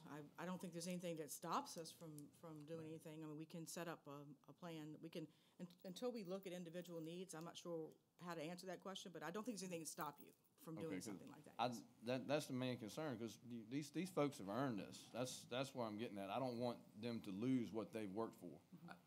I'm willing, and they can certainly call me, and we can on the phone even go through Medicare. I can speak to them, show them how to do it. I can come meet with them, and we can go through that process. But they can see exactly how this impacts them in their specific situation with their age, where they live, because it's based on county, so some people if they live in Richmond, it costs more than it does if you live in Spotsylvania. Go figure. But that's just the way it is. So it's by zip code. It's male, female. They're different rates. Right. Yeah. Yeah. I know exactly what you're talking about. I've read through it. Yeah. Okay. Yeah. So we want. My point is, if we take the worst case, the most expensive case, I think we still, at this reimbursement level, have gotten most everybody. There are, again, because I have sit down with people that are taking $30,000 of prescription drugs, and the calculator comes out and says you're going to have $5,000 or $7,000 of drug co-pays and premium out of your pocket. Now, how much of that is premium? If there's 1,000 of it premium, then that reduces your out-of-pocket, because we can reimburse the premium. We're doing that with the plan. And that's the problem I have with it, because if you got a person that's on a fixed income and you tell them they got to pay $5,000 more in bills, where is it going to come from? And then that's what they're going to be asking themselves. Right. And once you get to that age and you've put in that much work, you shouldn't have to worry about things like that. They are paying co-pays right now for prescription drugs, and as the plans, if plans change here or whatever, then they would still be having to pay co-pays. Your employees pay co-pays for prescription drugs, and they're paying those same co-pays as your employees under your current plan, but they're not getting a subsidy from the Part D that's available through Medicare. That's part of the difference. Well, and the current retirees are also paying the Medicare premium They're paying. that this plan would reimburse. They're all paying Part B Medicare premium, and it's at least $134. It is means tested, so people that have higher incomes are paying more than $134. But the standard premium is $134. And there will be some people here currently that may be paying less than $134 because of the way they sort of got grandfathered, and as increases go with their Social Security, they can't take more in premium than their increase. So it used to be $104. That premium changes every year too. So, or can change every year. So that's something that can now be reimbursed under this plan. Mr. Skinner? Thank you, Mr. Chairman. I think Mr. Marshall had said a lot. I guess it's not an all or nothing. I mean, what I'd like to see, if we're going to go with something like this, I think there's got to be some community meetings with the seniors, the retirees. Sure. And we have to sit down, and as you just said, I think it was a great idea, because there are a lot of people that just not knowing. Right. I mean, there's a lot of fear in there, right, because the last thing I want to do is change something, and if we change it, then we ought to have a grandfather clause in there, because that's not what I would sign up for, that's not what they signed up for. But I'm not sure the grandfather clause is actually helping them all. That's because I don't fully understand it, and if I don't fully understand it, there's questions. They certainly have a lot of questions in fear of having to pay more money or losing their benefits, because there are fixed incomes. So I think before we even do, I would certainly like to, and we'll hear probably later from the public too, but I think that we need to, as soon as possible, get with the seniors, the retirees, the retirees. I'm a senior too, and I help on Wednesday nights. But what I'm saying is, I think, I don't completely understand this, to be honest with you. Okay? And I think there's a lot of people out there, and the last thing we want to do is afraid the benefit that we're going to get reimbursed. I sort of had a question like he did. If I give 625 and then I pay it either to them or to them, where is the county actually gaining the savings? And I heard that It's in the projections over the 30 years that we're able to use a CPI instead of using healthcare trend. Okay, okay. That's for this long-term OPEB liability. But there's also, again, savings just in the premiums that you're going to be paying. They're going to be less than 625. It's not possible to come up with if you were to use the Anthem products, which were in that booklet that you were looking at, you can't get to 625. You're going to have some dollar amount left that you can actually then use to pay the Part B premiums. Okay. Because you are paying those out of your pocket right now. what is the risk that it could ever go over 625? Like you could be charged. I mean, you're saying we've got up to 625 that will reimburse the retirees. What is the? I mean, again, well, let's say that something somewhat catastrophic happens with Medicare or something, and they decide they're going to make the deductible, the Part A deductible, which is $1,300 and something right now, they're going to make it $10,000. Okay, Plan F picks up that deductible, 100%. Okay. Well, when all of a sudden this Plan F has to pick up a $10,000 deductible instead of a $1,300 deductible, Anthem and the other carriers go to the state and say, we need a rate increase to pay the $10,000 deductible, and then the rates go up. That is what would happen. But if that were to happen, then what happens here to say that you have to leave that number at 625? You don't. You don't have to leave it there. But where's our savings go? You wouldn't have the savings if it went up to 10,000 and they're on the current plan. You'll be paying for it and you won't be getting the subsidies. Okay. And under the current proposal, we're talking about an inflation factor every Right. year. And they're going to use medical inflation under the current proposal because they have to. That's the actuarially sound way to rate the plan. And so now you have to fund at that level. And that's where the challenge is. You've made a commitment to fund, which you should. I mean, you should fund the benefits that you've provided, but do you want to use over a 30-year period, a 7 or 8 or 9%, or do you want to use a 2.5%? So how can we accomplish this within the time limit we have to pass a budget? This does not need to be decided before the budget is adopted. This does not have to be decided before the budget No. or anything like that? Dr. Trampy just wanted Thank a you. discussion about the possibilities, but this does not have to be decided next week, no. And I would probably recommend the implementation would occur for like a January effective date, because that's when all of these Part D plans renew. You have an open enrollment period that Medicare beneficiaries are familiar with. Yours haven't had to be involved with it, but there'll be, everything changes and it's fixed then for a year, and it won't change again until the next year. So, for example, the schools plan, which is different, but it goes January to January for their retirees just because of that, because they get new Part D rates for their plan each year in January. Now, they only offer one plan, and that one plan costs about $158 for the one Part D plan that they offer. So, Is it fair to say that for within that 625, people are not going to lose anything? The retirees are not going to lose any benefits or lose any. They're going to actually possibly have some extra money to spend on Part D. Part B on the Part B on the Part B premium that they're currently paying, the standard Part B premium of $134. They'll have money to pay for that. However, I want to be really clear. There will be individuals that are taking prescription drugs. There is not going to be very many, but there are going to be some that are going to have higher co-payments. And we need to identify those and find out which plan is going to be best for them. For each person, you choose the best plan. There are 24 plans available in the state of Virginia.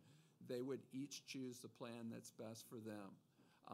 And then they would also know exactly what their costs are going to be because it projects it. If they're drugs stay the same. And that's the way that process would work. And then if it turns out that there's something that needs to be done, you can decide based on that. But Will we have that data when we make a decision as far as what you've gone through with the retirees and seeing what retirees may be? Yeah, I would not be able to share HIPAA Gotcha. information. I mean, how about as a general? But I'm as sure a general? that the retiree that's going to be impacted would probably be happy to let you know. Let you know. I mean, I'm not high-level statistical data, right? I'm not talking about individual, but like you just said. But ranges of cost Yeah. could be shared, both on the plus side and on the cost side, and maybe we could look at what sort of a supplemental benefit or supplemental provision in our plan could be developed in order to address any place that we have a gap. Right. It is also possible, I'm not necessarily recommending it, that you could, with that 625, you could pick up something other than just premium. The reason I suggest premium, it's simple to administer. That you could pick up copays and, like drug copays, okay? Which might end up, and rather than carrying forward the difference between the premium that you're paying to the next year for premiums that you'll pay if the increases go, you could, you could reimburse copays and that type of thing with the program. But I would prefer that we identify how big that issue is before you move that route. Will the retirees that have not hit 65 and qualify for Medicare, will they have an option also to sit down with somebody or is this going to be their only option if we approve this? They're not impacted at all by this proposal tonight. There's no impact on retirees that have not reached 65. Everything stays the same under this proposal tonight. Under this proposal, that's what I'm saying. Under even this reimbursement plan. This is simply for post-Medicare 65 and older retirees, no one else. Yeah, I understand it, but they'll get to 65. Yes. And when they do, they will have the same decision. If they want to learn about this decision. program, there's no reason to exclude them. Of course they can learn about it. What I'm asking. Yeah, Sure. Let me just say on the Part D, it's fairly straightforward. You go to Medicare.gov. There's a green button just partway down on the left that says "Find a Health Plan." Lee, can I just say it's really straightforward for you because you're the expert, okay? And mere mortals like the rest of us, and that's why next steps for us will include bringing you here to host some meetings where folks can come and learn. And if it sounds like, though, this is very individualized, maybe what we want to do is set some days up on your calendar where then we can take appointments, and those might be 20 minutes, half an hour. Tell us what is typical or appropriate, and we can schedule times so that folks can come and meet you and get educated, and that would be the Medicare-eligible retirees or people like me that are still working and hope to retire one day, and everyone in between, because understanding this, we really believe, and it's been a long slug to get to here, but we genuinely believe that there is a real opportunity for, as was described, a win-win-lose, a situation that's better for our retirees that are Medicare eligible, better for the county, and those two wins are achieved by limiting our payout for care to the Medicare guideline amounts, which are set and approved. One of my recommendations is before you have individuals come in, I would still say gather the retirees together in a meeting such as this. Go over the plan and then see what questions people are going to have and ask you so that if they want to at that point, then they can come in individually and particularly talk about that one. But again, the overall tonight, the first time really. Absolutely. So we still need to keep a group effort here until they feel comfortable enough to know what questions to ask, I guess is what I'm saying on that one. Okay, thank you. Chairman, Mr. Marshall. currently, with the Key Care 20 and 30 that we're providing, Yes, there's dental and vision coverage included. correct. With this supplemental plan, They can purchase dental and vision. separate from plan, I'm just using Plan F as an example. That's Because that's close. So now I've got to purchase Basically $50 a month. It's maybe 47, but. 47. Say 50, yeah. So $50 for vision, $50 for No, dental, it includes dental and vision within the $50, right? $50 on top of. Okay. All right, because that's what the numbers I didn't have that number. No, in there. yeah.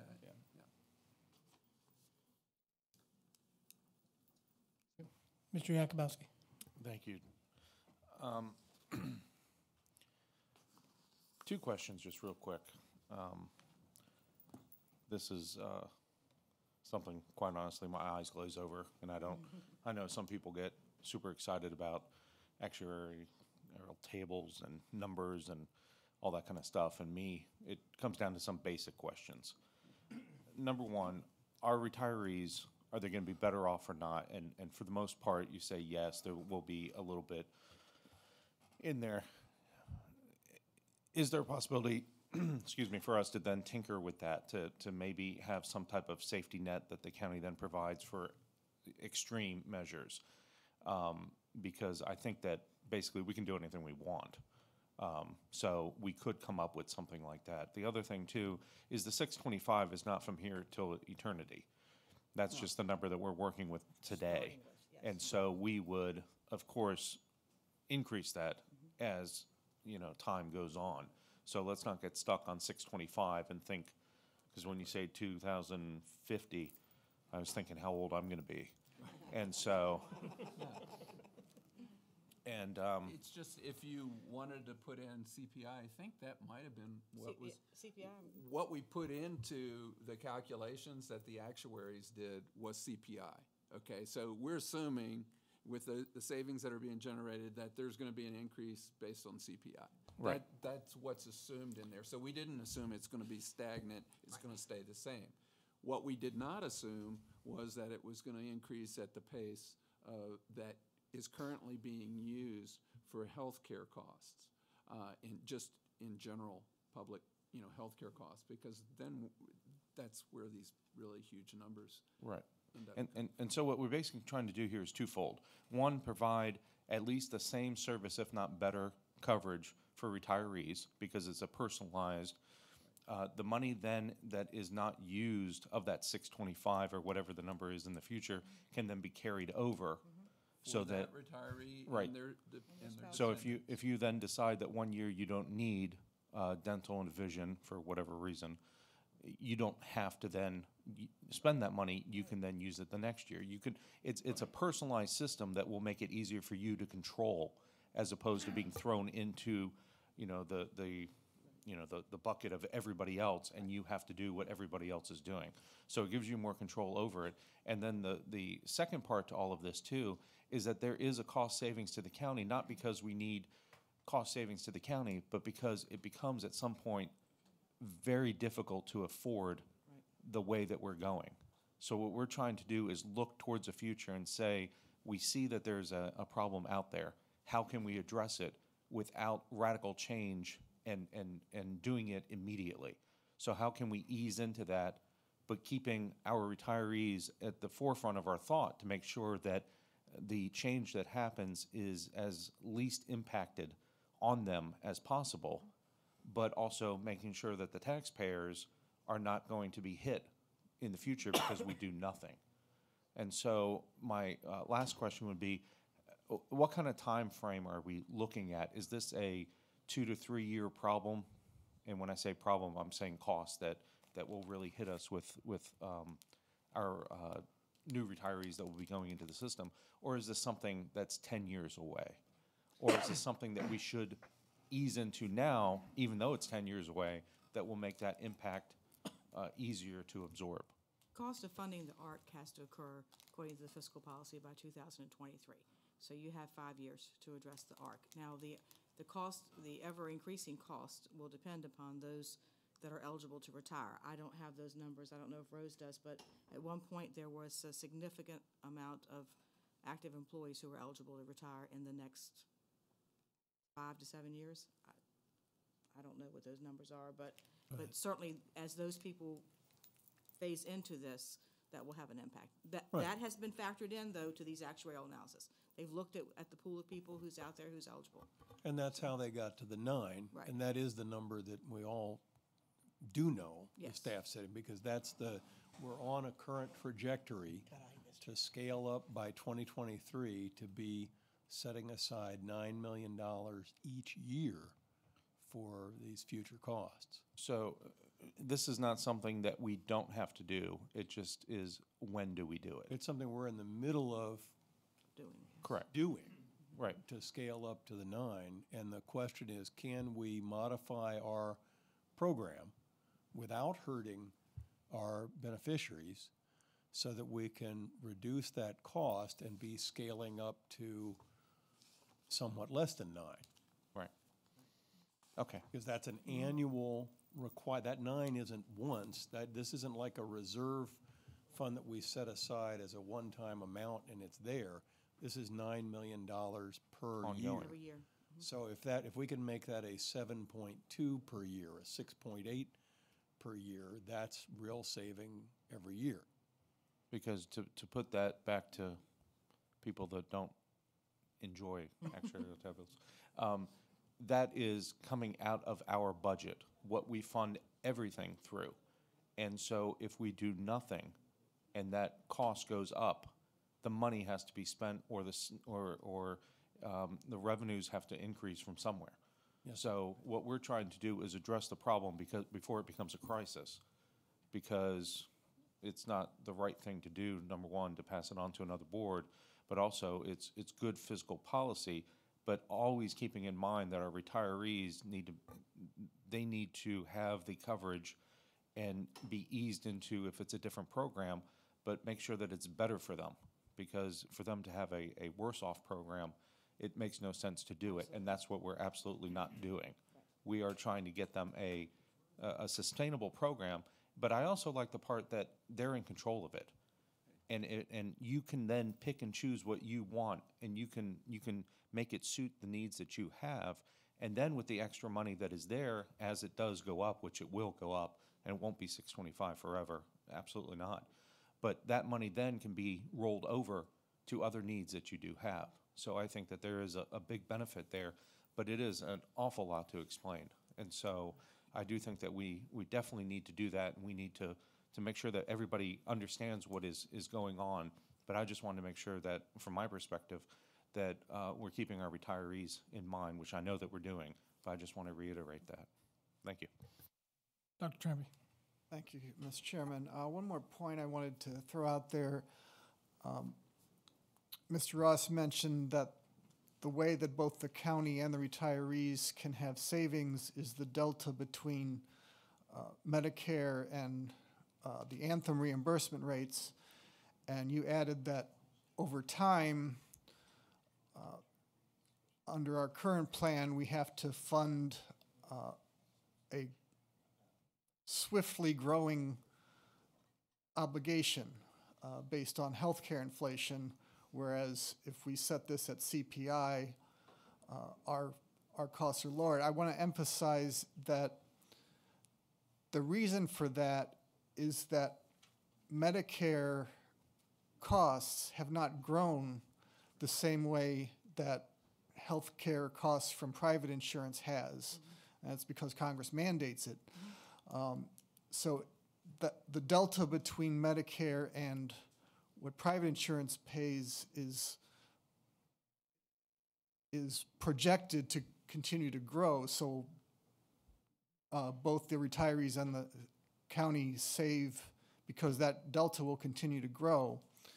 Now, if the AMA or whoever successfully lobbies Congress to massively increase Medicare reimbursements, we're not locked into CPI. If there's a big jump in Medicare reimbursements, this board could always increase the amount to match that.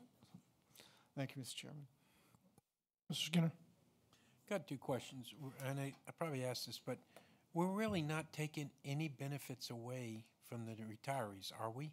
We're just giving them other options to actually, well, vision and dental is an option, on what I understand. Well, they currently have vision and dental under their current program, so the types of coverages which they currently have, they can get on an individual basis through plans that are available. There are multiple, I gave you guys examples of the Anthem Medicare supplements, but there are a large number of insurance companies that provide Medicare supplements. There are other types of plans. Any type of plan that provides premium reimbursement for their medical expenses would be able to be reimbursed under, under the plan that we're foreseeing. So if they want to purchase drug, vision, if they, Part D would be something they would need to purchase. There are 24 of those plans in Virginia currently. And then any of the Medicare supplements, if they wanted to choose that, those would be available. So. Well, what about, okay, so they currently have dental and vision with Yes. their insurance It's now? included with It's the active included. employees. So plans. now we go with the alternate. They go and they select dental and vision for $50. Right. Are based on the same things that they're getting with the current dental and vision. Dental pays, 50% for root canals or something like similar, that. yes. Is it similar enough that for that $50, they're not going to lose, they'll have it equal or better what they get? I'm sure there will be examples where it may be less, but again, in the case of Anthem, they have a specific plan that they provide for seniors. It's designed for seniors. It does cover it's very similar to the plan that they currently have. It uses the same networks, that type of thing. So they're receiving the same benefits within the price range to cover it with that $625 currently. Now, let me just say, there are other ways to deal with that. And if, for example, if you felt like that the dental, let's just say, was not really going to be addressed by individual insurance in the marketplace, you could have them go on your dental plan and stay on your dental plan because it's a standalone. It can be done separately, and whatever your costs are, you can have them on that plan. Just offer them that plan. It's, I think, $38. So I mean, there's nothing saying that you can't provide, and that benefit is not seeing the rate increases or the inflation that the medical, it's not going to affect your GASB liability by offering them to be on the dental if they want to be on it, and they're be reimbursed at your premium levels. So there are ways to do, give them the exact same plan.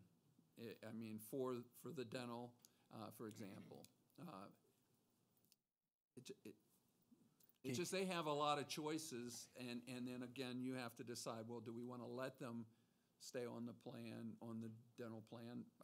There's no reason, I don't think there's it's just up to you. If you want to do that, then they can. Okay.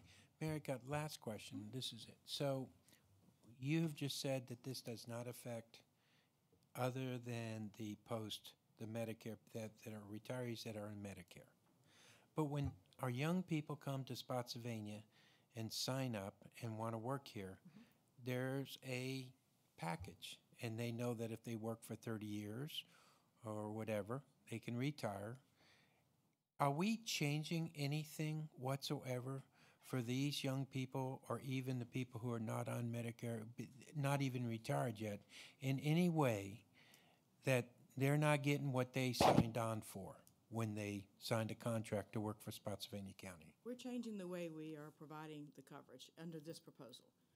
When someone retires and they're not 65, they would stay on the county policy just like they do now. When they reach 65, instead of staying on the county policy forever, they would have an option to go purchase their own supplemental through this policy. So we're giving them an option at 65. Okay. So we're not taking any benefits away. and we are not affecting the people who signed up because they're going to have the option, like you just said, either stay on it or offer them this option. So, They're gonna, once you reach 65, well, whatever the board decides. Right. Once you reach 65, if the board decides to go with the reimbursement plan, that will be their option. They'll go to the reimbursement plan, they will decide what they want. Individually, as we've said before, everybody has different needs, Mr. Skinner. I mean, to say that no one's gonna have a change, I cannot say that. no, I'm not asking that. I'm looking at general overall. Because when I went in the military, I knew that after 20 years, I got a retirement check. I knew that when I hit certain thing, I would have TRICARE for life, which was my supplement to Medicare. Okay. There's nothing in our current plan, right? There's nothing at all that we give to a new employee that delineates a specific plan. It just says that they will be entitled to retiree health insurance if they meet a certain criteria. But it's unlike the military. It doesn't say you're going to get TRICARE for the rest of your life. It doesn't specify a specific plan. It doesn't specify what the design of that plan will be. It just says that you'll be able and eligible to get it. So. Okay. Thank you. That's it. Anybody else? I got just a couple, maybe. And I'll probably backtrack a little bit, but I guess this is right to you, Mary, put you on the hot seat. As I guess Mr. Yakubowski hit on a little bit. Are we saying that where we're at now and the rate where we're going is unsustainable? I think it's going to be hard to sustain. Once we get to the $9 million a year, that's 1.3 a year that we need to add for the next 5 years. That's about the equivalent of the 15 SROs that you heard about tonight. And every year there's going to be something else equivalent to that.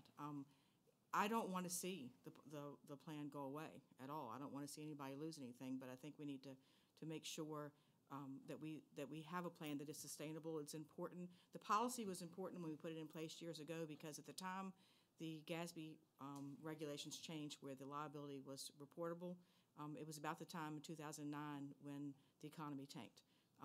Most localities couldn't do anything about it. It was too tight of budget. So we put the policy in place to say we know it exists.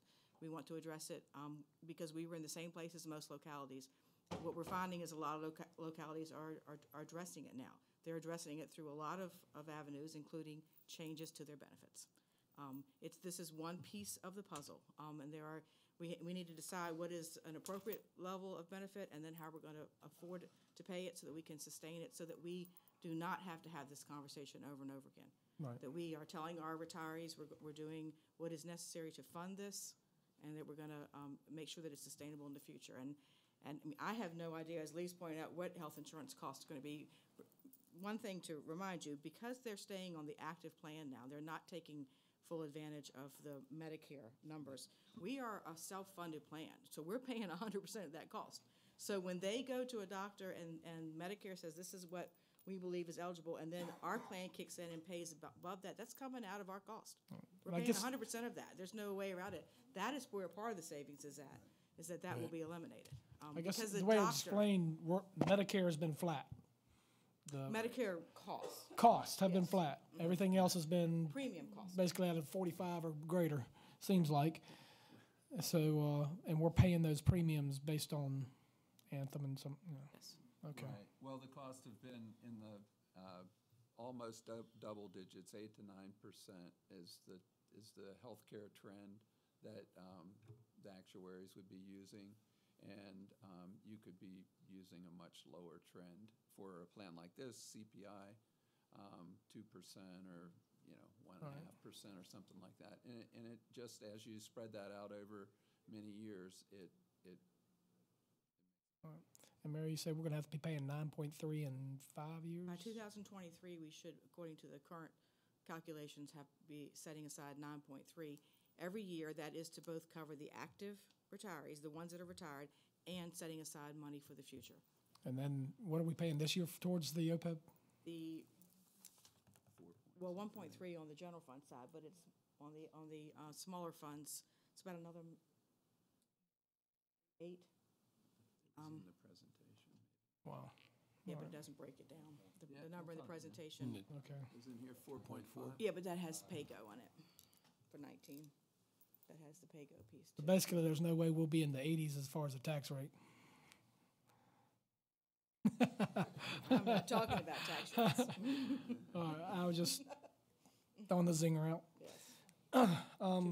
I guess a couple more questions I have. Well, one thing, I wish we had included a slide about the grandfathered and the costs and savings we'd get if we grandfathered everybody. We do have those numbers. We have all those numbers. Well, I know, but calculated. I just wish we had had a slide to actually show that along with. I mean, I think it'd only be fair. And then the cost of the supplements. I know I've only had one meeting, so I'm going to clarify because I've only had one meeting with y'all and a couple others, and trying to get my head around all this. And you had some actually figures that you showed us at one time that for the supplements. I think that would have been nice to see where people. But I think the meetings that you have will cover that. And I guess I'll get on that. Mr. Chairman Rose, y'all need to go ahead and get on this like soon. I guess maybe after the budget decisions are made. So I would say as soon as possible after that, we need to start having some movement towards meetings, maybe a general meeting and then specific meetings with individual retirees on this. If we're going to do anything about it anytime soon. I'm going to try to stay open-minded about it, but I'm like Mr. Marshall said, and, when I got hired, there was you had specific benefits, and usually when you talk about those, there may not be something specific in there, Rose, but you look at what's being offered at the time, and, it seems like every time we turn around, something with our health care is, not as a retiree, but, I started out paying zero. I could go to any doctor, any hospital, anywhere, and it was zero. And steadily throughout my career, it went up and up. I think we're a lot better off than most places, but we do pretty good by our employees. But it's been a steady change. And then you get to retirement where you've worked all those years and put your blood, sweat, and tear into this county, and then all of a sudden there's going to be this change. I think people are going to want to see it on paper to be able to make get a clear idea of what they're looking at themselves individually. And that's what it's going to boil down to. Yes, sir. It might help to just mention that the plan that the schools have with the $1,000 deductible came from the local choice. So municipalities and school systems throughout Virginia that are on the local choice have that type of plan. Okay. So it's a supplement with a separate Part D if they purchase Part D separately. The local choice doesn't even actually provide the Part D plan, but they have a separate Part D and a supplement. And I think that your employees will be able to purchase a supplement much richer than the one with the amount of reimbursement that we've given. And I don't think that type of plan would be satisfactory for your retirees because they've had something that's been a lot richer than that. So that's why I think this is an alternative that makes it, that makes it palatable, really. And I think for a lot of people, it's going to be more than palatable. It's going to be an enhancement to have some of these other things covered that currently they're paying for. All right. I guess a couple more questions I got real quick. As far as providers, well, I guess let's first start on pre-existing issues. When they change to a supplement, is that going to be an issue? Right, with the guarantee issue provisions, because they've lost coverage with their retiree plan, they'll be guaranteed to be able to get coverage, and as long as they don't have a 63-day break in coverage, they won't have any pre-existing conditions for prior coverage that they've lost. And I guess with the finding providers, do you think it's going to be any more difficult to find providers around here as compared to on these supplements as compared to? Well, the thing about a supplement plan is that the provider just has to accept Medicare and be willing to see you. And as long as the provider does accept Medicare and is willing to see you, then it really doesn't matter anywhere in the country that you go to get care. So if you needed to go to Johns Hopkins, or if you need to go someplace else, it's not a network plan that has a local network type of thing. Those plans are available. They cost a lot less in premium, and the problem is that with the reimbursement, they probably wouldn't choose those plans. They'd want the flexibility to go to any provider and not be in a network. Okay. I think that's about it. I appreciate y'all's presentation tonight, and like I say, as a retiree, unfortunately I missed the healthcare benefit by 6 months, but I would definitely stay open-minded until I saw individually what the benefit or cost to myself would be. So, thank you. Ladies, thank you very much.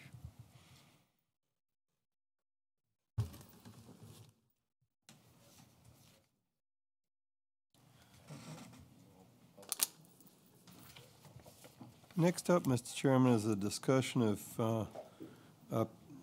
capital improvement plan issues, but as we're going to that, I want a comment from Mr. Yakubowski about addressing a problem before it becomes a crisis.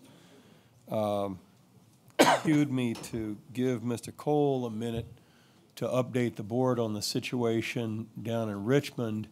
We know there is not a state budget adopted yet, and in fact, the conferees have not been reconvened even yet to address that, have they, Mr. Cole? But please fill us in on the problem that hopefully won't become a crisis. Yeah, we, Let's give it a few seconds. Okay. We're not going to be able to hear anything with.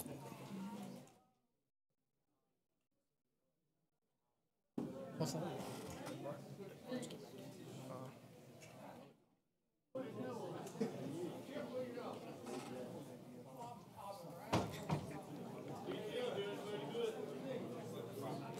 Yeah. We're at recess for about 5 minutes. Thank you.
Okay, if I may, just before we recessed, just to give you a brief update of where we are with the state budget and the General Assembly. As you know, the General Assembly adjourned last month without adopting a budget. The main hang-ups, there were two main hang-ups, was Medicaid expansion and the provider's tax on hospitals that was proposed to pay the state's share of Medicaid expansion, which is estimated to be $300 to $400 million a year. So anyways, the House and Senate budget negotiators could not agree on a budget, so we adjourned without a budget. The governor has called us back into special session to restart budget negotiations, but the special session doesn't even start until next week, where I was hoping that we would go back into session, like maybe 3 weeks ago to try to get it done. But that's where we're at right now. I've heard various things about the budget. I've heard some want to push off actually passing a budget until well into May, when the revenues are reforecast, because they're hoping that will give them more money to spend. But who knows what will actually happen. Right now, I just know that the budget negotiators between the House and Senate, again, the main sticking points were Medicaid expansion and the health care providers tax. And just for the record, I oppose Medicaid expansion. I don't think we can afford it. But regardless, that's, the House budget had included Medicaid expansion and the providers tax, and the Senate budget had not. Now, there's no doubt in my mind that, probably a majority in the Senate, if it got to the floor, Medicaid expansion would probably pass, because the Senate has actually passed a version of Medicaid expansion in the past, and it was always the House that defeated it in the past. But now a majority in the House, as a result of last year's elections, there's a majority in the House that supports Medicaid expansion. And so that's where we are. I know what I'd recommend we do is proceed with our budget, just using kind of placeholders and estimated numbers for the state funding, because a budget is just a plan. It doesn't actually appropriate money to spend. You won't do that until later in May or June, when you actually pass appropriation measures. I know we can have a rough estimate of what we think the state's going to provide, and then when the state actually passes a budget, which I hope will not be too far in the future, then we can update it with actual numbers. Thank you, Ms. Cole. I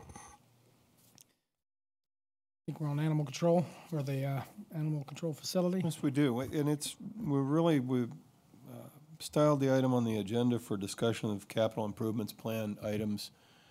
Generally, Mr. Chairman, we have a short update on the status of the animal control project, and then there was also a decision made. You, Mr. Chairman, had asked for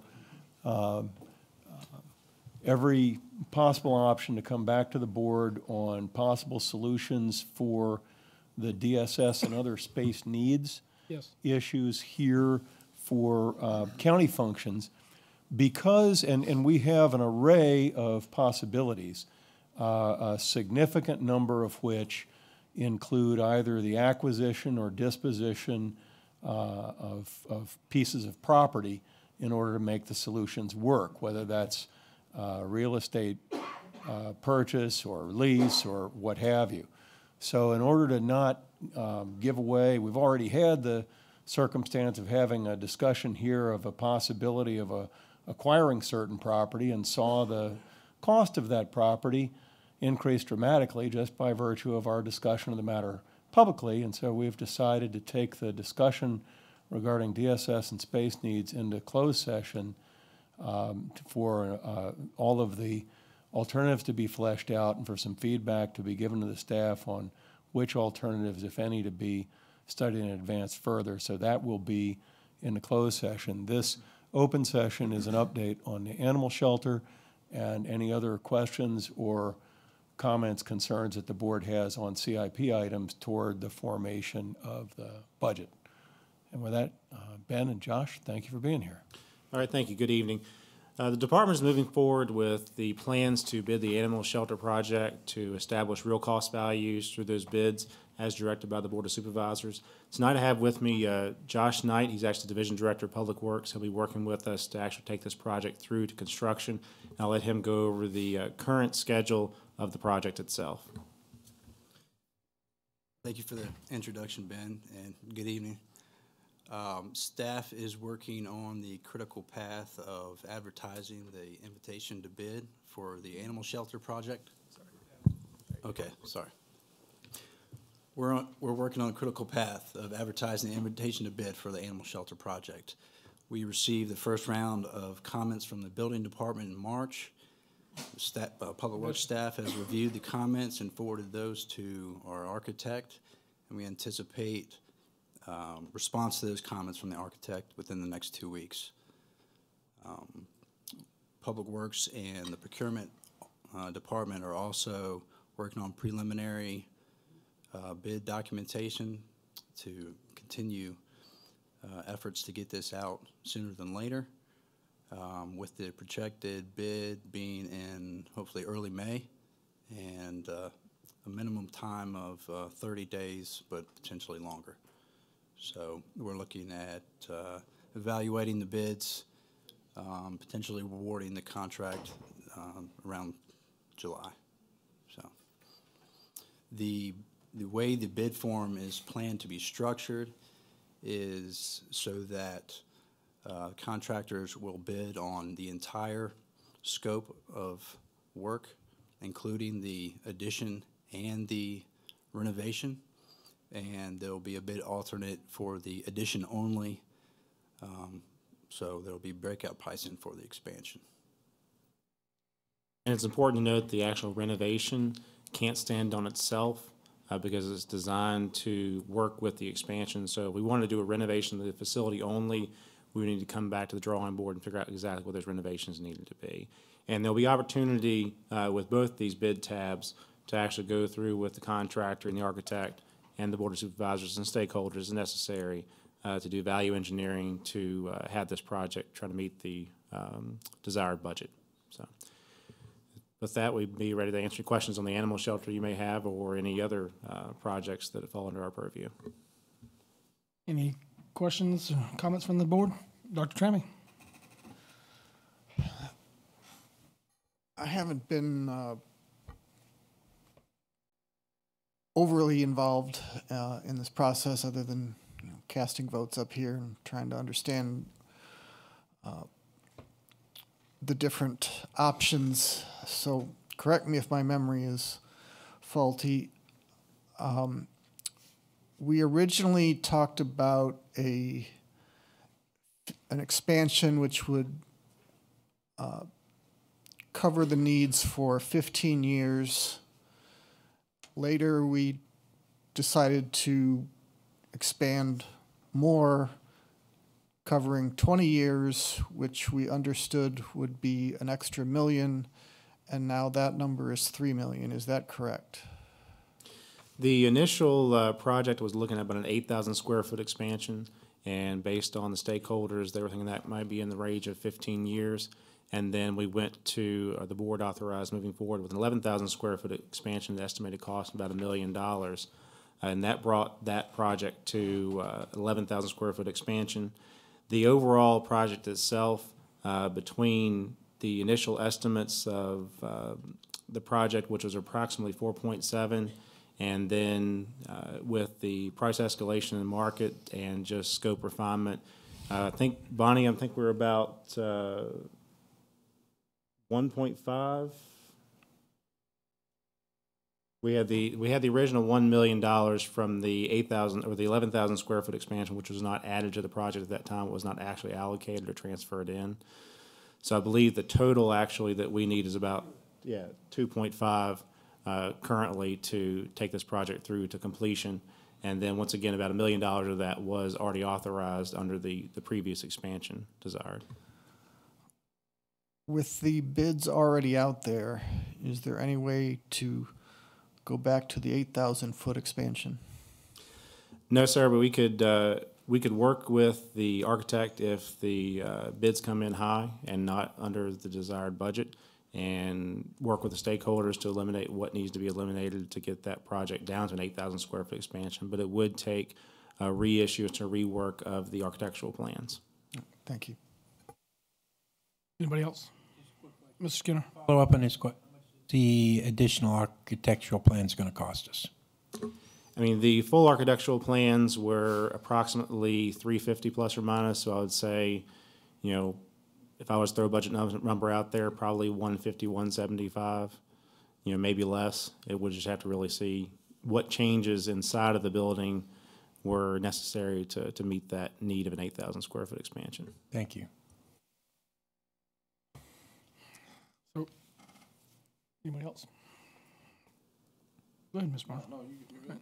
What total dollar? Where are we at right now? Total dollar, total all-in cost, we're approximately in the range of around 5.2, I believe, is what we have remaining. All right, I got Bonnie. She's got my numbers on me over here.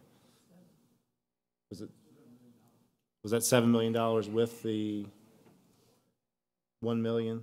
Yes. So let's say it's around $7 million then. Okay, that's it's like, man, $5 million, we're okay then. The last number I'd heard was $7 million. All right, I just can't believe it's going up that much. And I guess I'm on the. Do you know much about the animal control needs and stuff yourself? I mean, no, our department relies on the stakeholders to establish what those needs are, and then we translate those into architectural plans and work with the desired budgets to try to build, basically block and mortar up. So, we're not necessarily engaged in the decision-making process of exactly what goes into those space uses. We try to take what they tell us and create the desired product. Right. I looked at the plans not too long ago, and I saw the specs for the holding areas for the dogs and all, and I was just wondering, and I know the sheriff and his major's back there, so maybe I don't know if they can answer to this or not. Is there a way to stack instead of just having one huge area that's 8 foot tall or better? Is there a way to put animals with still plenty of room to stack that way? You make, because the way it was, the way we looked at the size, it was actually bigger than the cubicles that social services had for personnel. I know the feline areas, you can actually stack those in cages, and I think that's what they are doing. And there are several called cat towers or cat housing areas. Canines you can't do that with because you can't pick the canine up and put it in the top cage. So you can't pick a dog up and put it in a.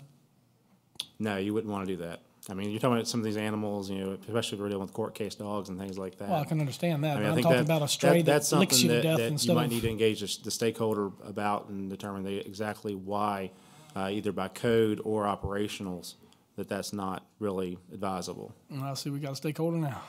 Major Wells, it's yours. How are you, sir? I think there's a lot of sanitary reasons you can't do that. I'm not totally engaged in being down there every day, but the issue is now we're trying to eliminate stacking because it creates sanitary issues, food and feces drop down below, which 100%. And I'm not sure, but we don't have any hard numbers. I think Ben can confirm that. I mean, true hard numbers.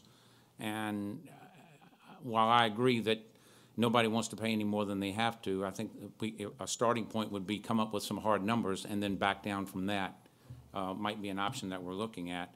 And I think the design of the building or the footprint of the building, while I appreciate 8,000 versus 11,000, I think down the road trying to add 3,000 to it, you couldn't do it. I think it would be cost prohibitive down the road to add 3,000 feet if that's what you decided to do, to increase it from 15 to 20 years. 15 years down the road, say let's add 5,000 or 3,000 square feet. But again, I mean, we've been working with this for 3 years, and costs have escalated over the last couple of years due to natural disasters, and building industry has gone through the roof. But we're just trying to get some hard numbers, and so we can really put our pen to paper and come up with some answers. We don't want to spend any more than we have to. I understand. I just, like I say, there's got to be some ways where I understand the sanitary conditions, but, you know, it's just like a two-story house. I mean, you're going to have, if you plumbed it right and... Well, I'd like to teach the dogs to go to plumbing, but they're not working. We're not working with that real well. Well, I'm not talking about a dog doing the work either. I'm just talking about a cage to put him in. And, you know, if you sloped it and put a drain in the back where you could just spray it out, I don't know. It's better, I mean... And I'd rather not answer that for sure. I just know that one of the issues we're having now is stacking the cages is not. I'm sure if it's open cage on top, yeah, it's nasty. Yeah. But I'm talking about something designed to stack and to actually provide for the flow of stuff that you don't want out of there and don't want dropping down. I'll be happy to get a response from Captain Tidings. He's in charge of animal control, and I'll be happy to get a response for that to tell you whether it's legal, whether it's viable, whether it's permissible, and what the story is. Okay. If you don't mind, Sure. I mean, it's just with the cost it is, the way it is, and where it's gone from, it's just, I think we got to look at all options and cost savings measures. I mean, we've gone from 3 million to now to 7, maybe a little over 7 point something. I don't know, but it's on up there. And I know some of the causes and all of the you know, especially with the cost of construction now apparently through the roof. It's we're just trying to make sure we're looking at all options and all aspects to make sure we do right, not only for the facility itself and those folks that work there, but also for the taxpayers that are having to flip the bill. And I think it's only right that we look at those type of things. I appreciate you. Yes, sir. You may want to stay. I don't know if you'll get any more or not. Mr. Marshall, did you have anything? Mr. Skinner? Mr. Marshall, did you have anything for? Oh, no, thank you. Actually, we've got the project out to bid, correct? That's what's restricting us on the square footage, correct?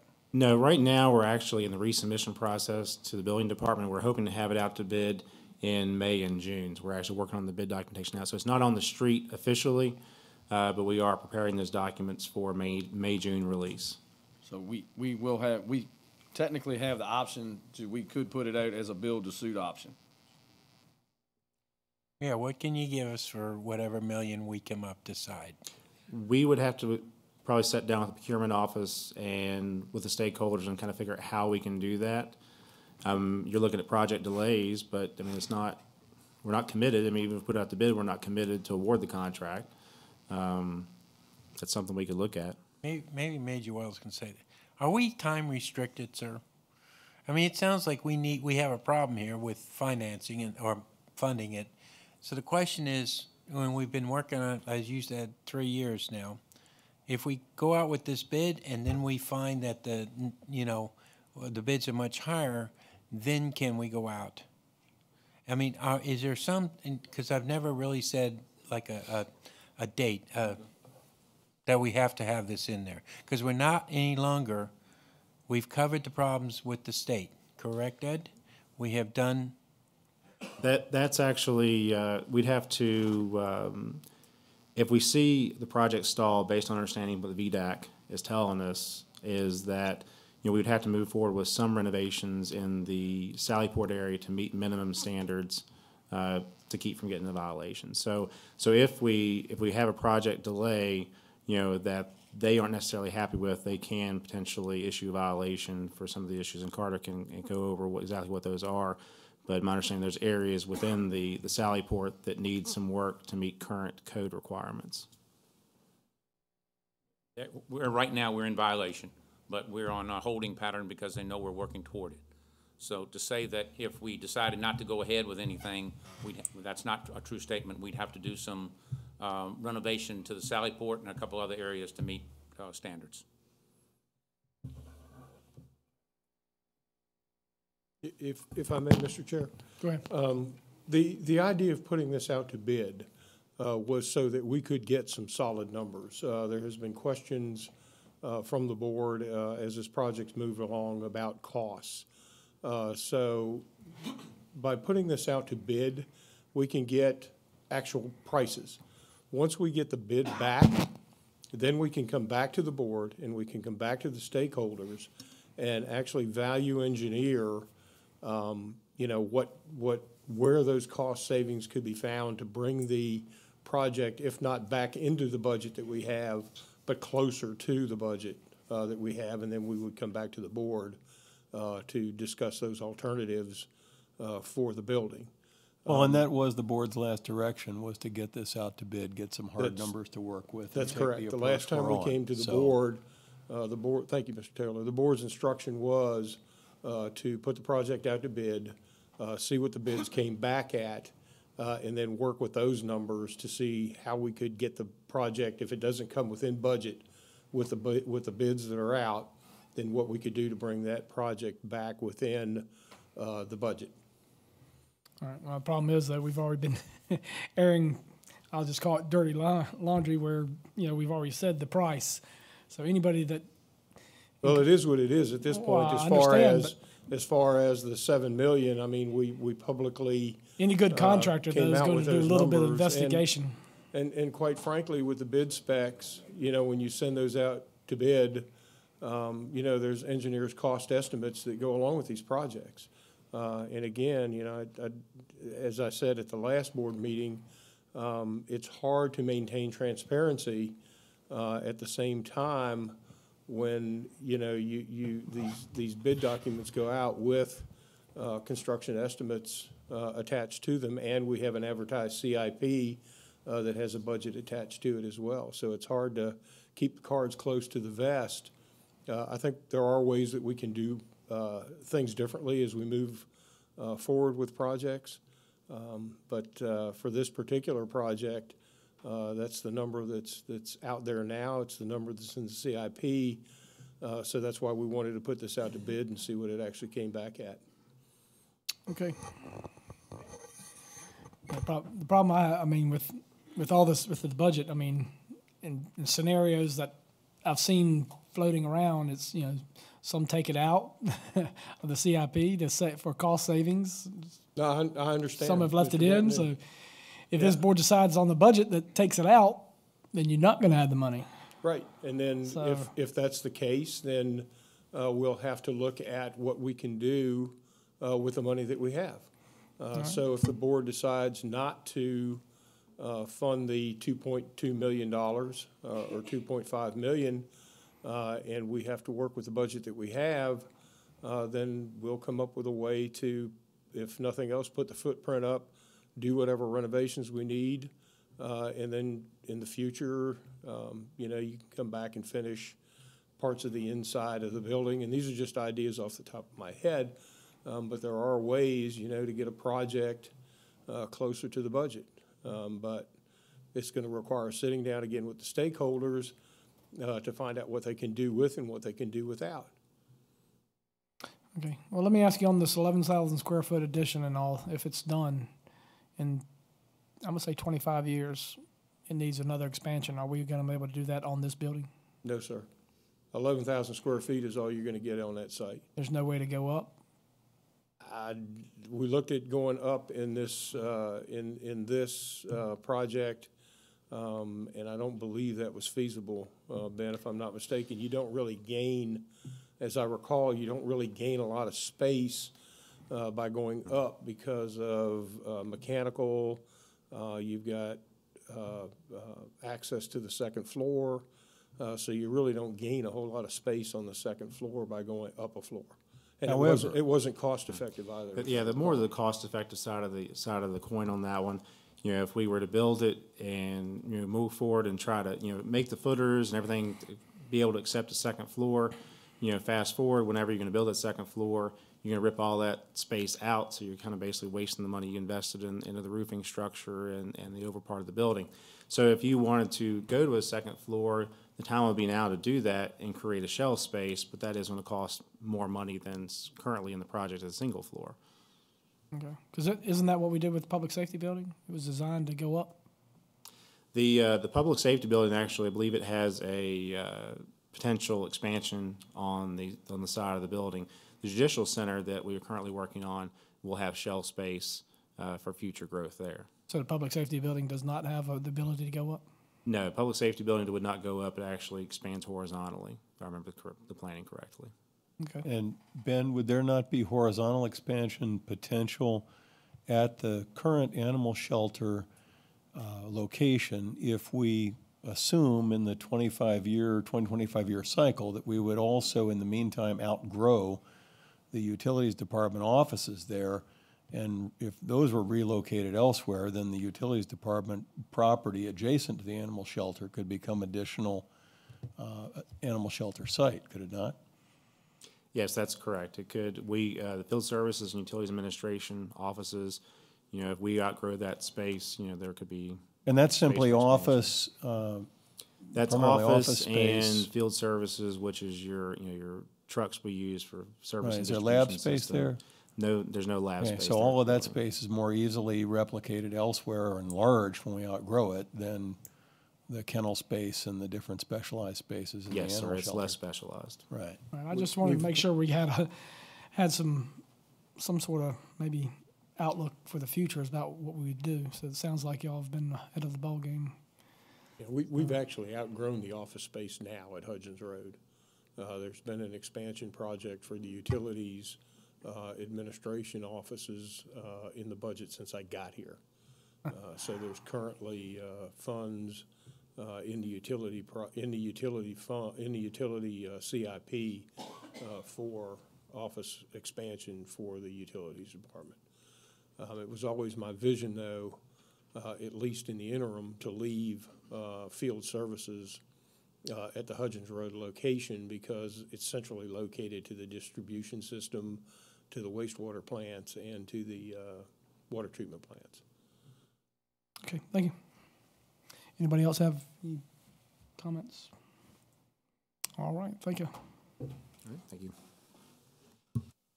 Thank you, gentlemen. Well, know that with the addition to the agenda, this would bring us to public comment time. Is there anybody, well, I would say that's signed up, but we don't have signed up. Is there anybody out in the gallery that would like to come speak? Come forward.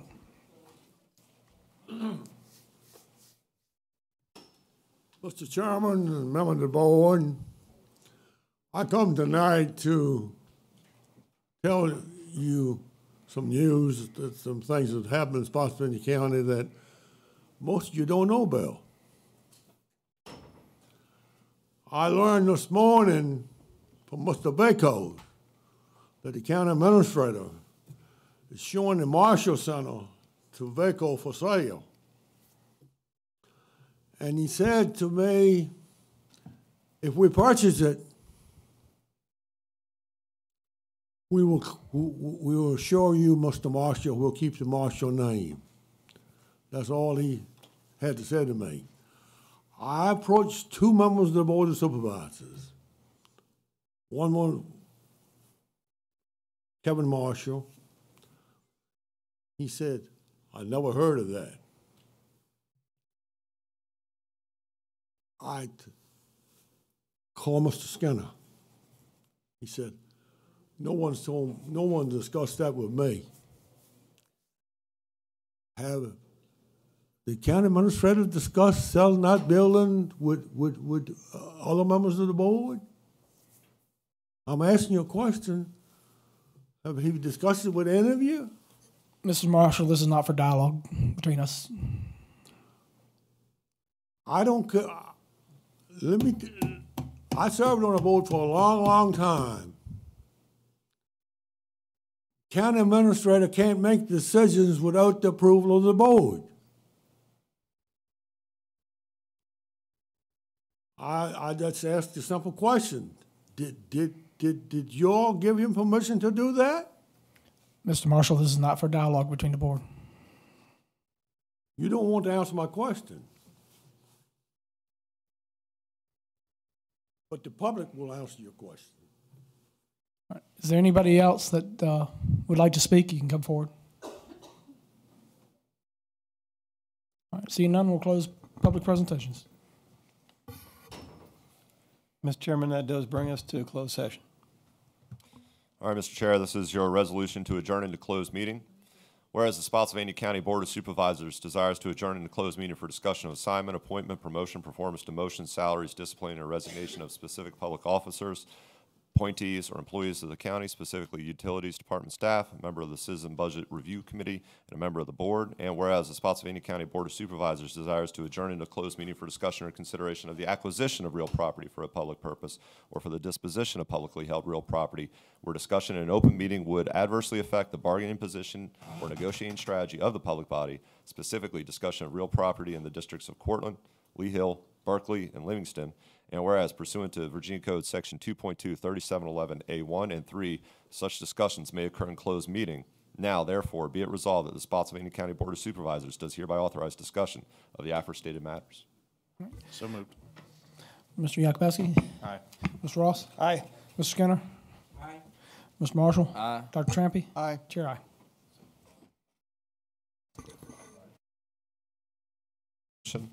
Whereas the Spotsylvania County Board of Supervisors has convened a closed meeting on this date pursuant to an affirmative recorded vote and in accordance with the provisions of the Virginia Freedom of Information Act. And whereas Section 2.2, 3712D of the Code of Virginia requires a certification by this board that such closed meeting was conducted in conformity with Virginia law.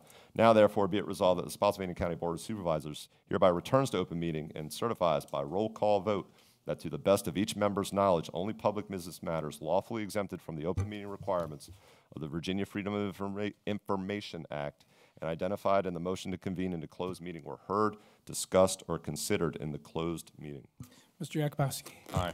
Mr. Ross? Aye. Mr. Skinner? Aye. Mr. Marshall? Aye. Dr. Trampy? Aye. Chair, aye. Motion to adjourn? Aye.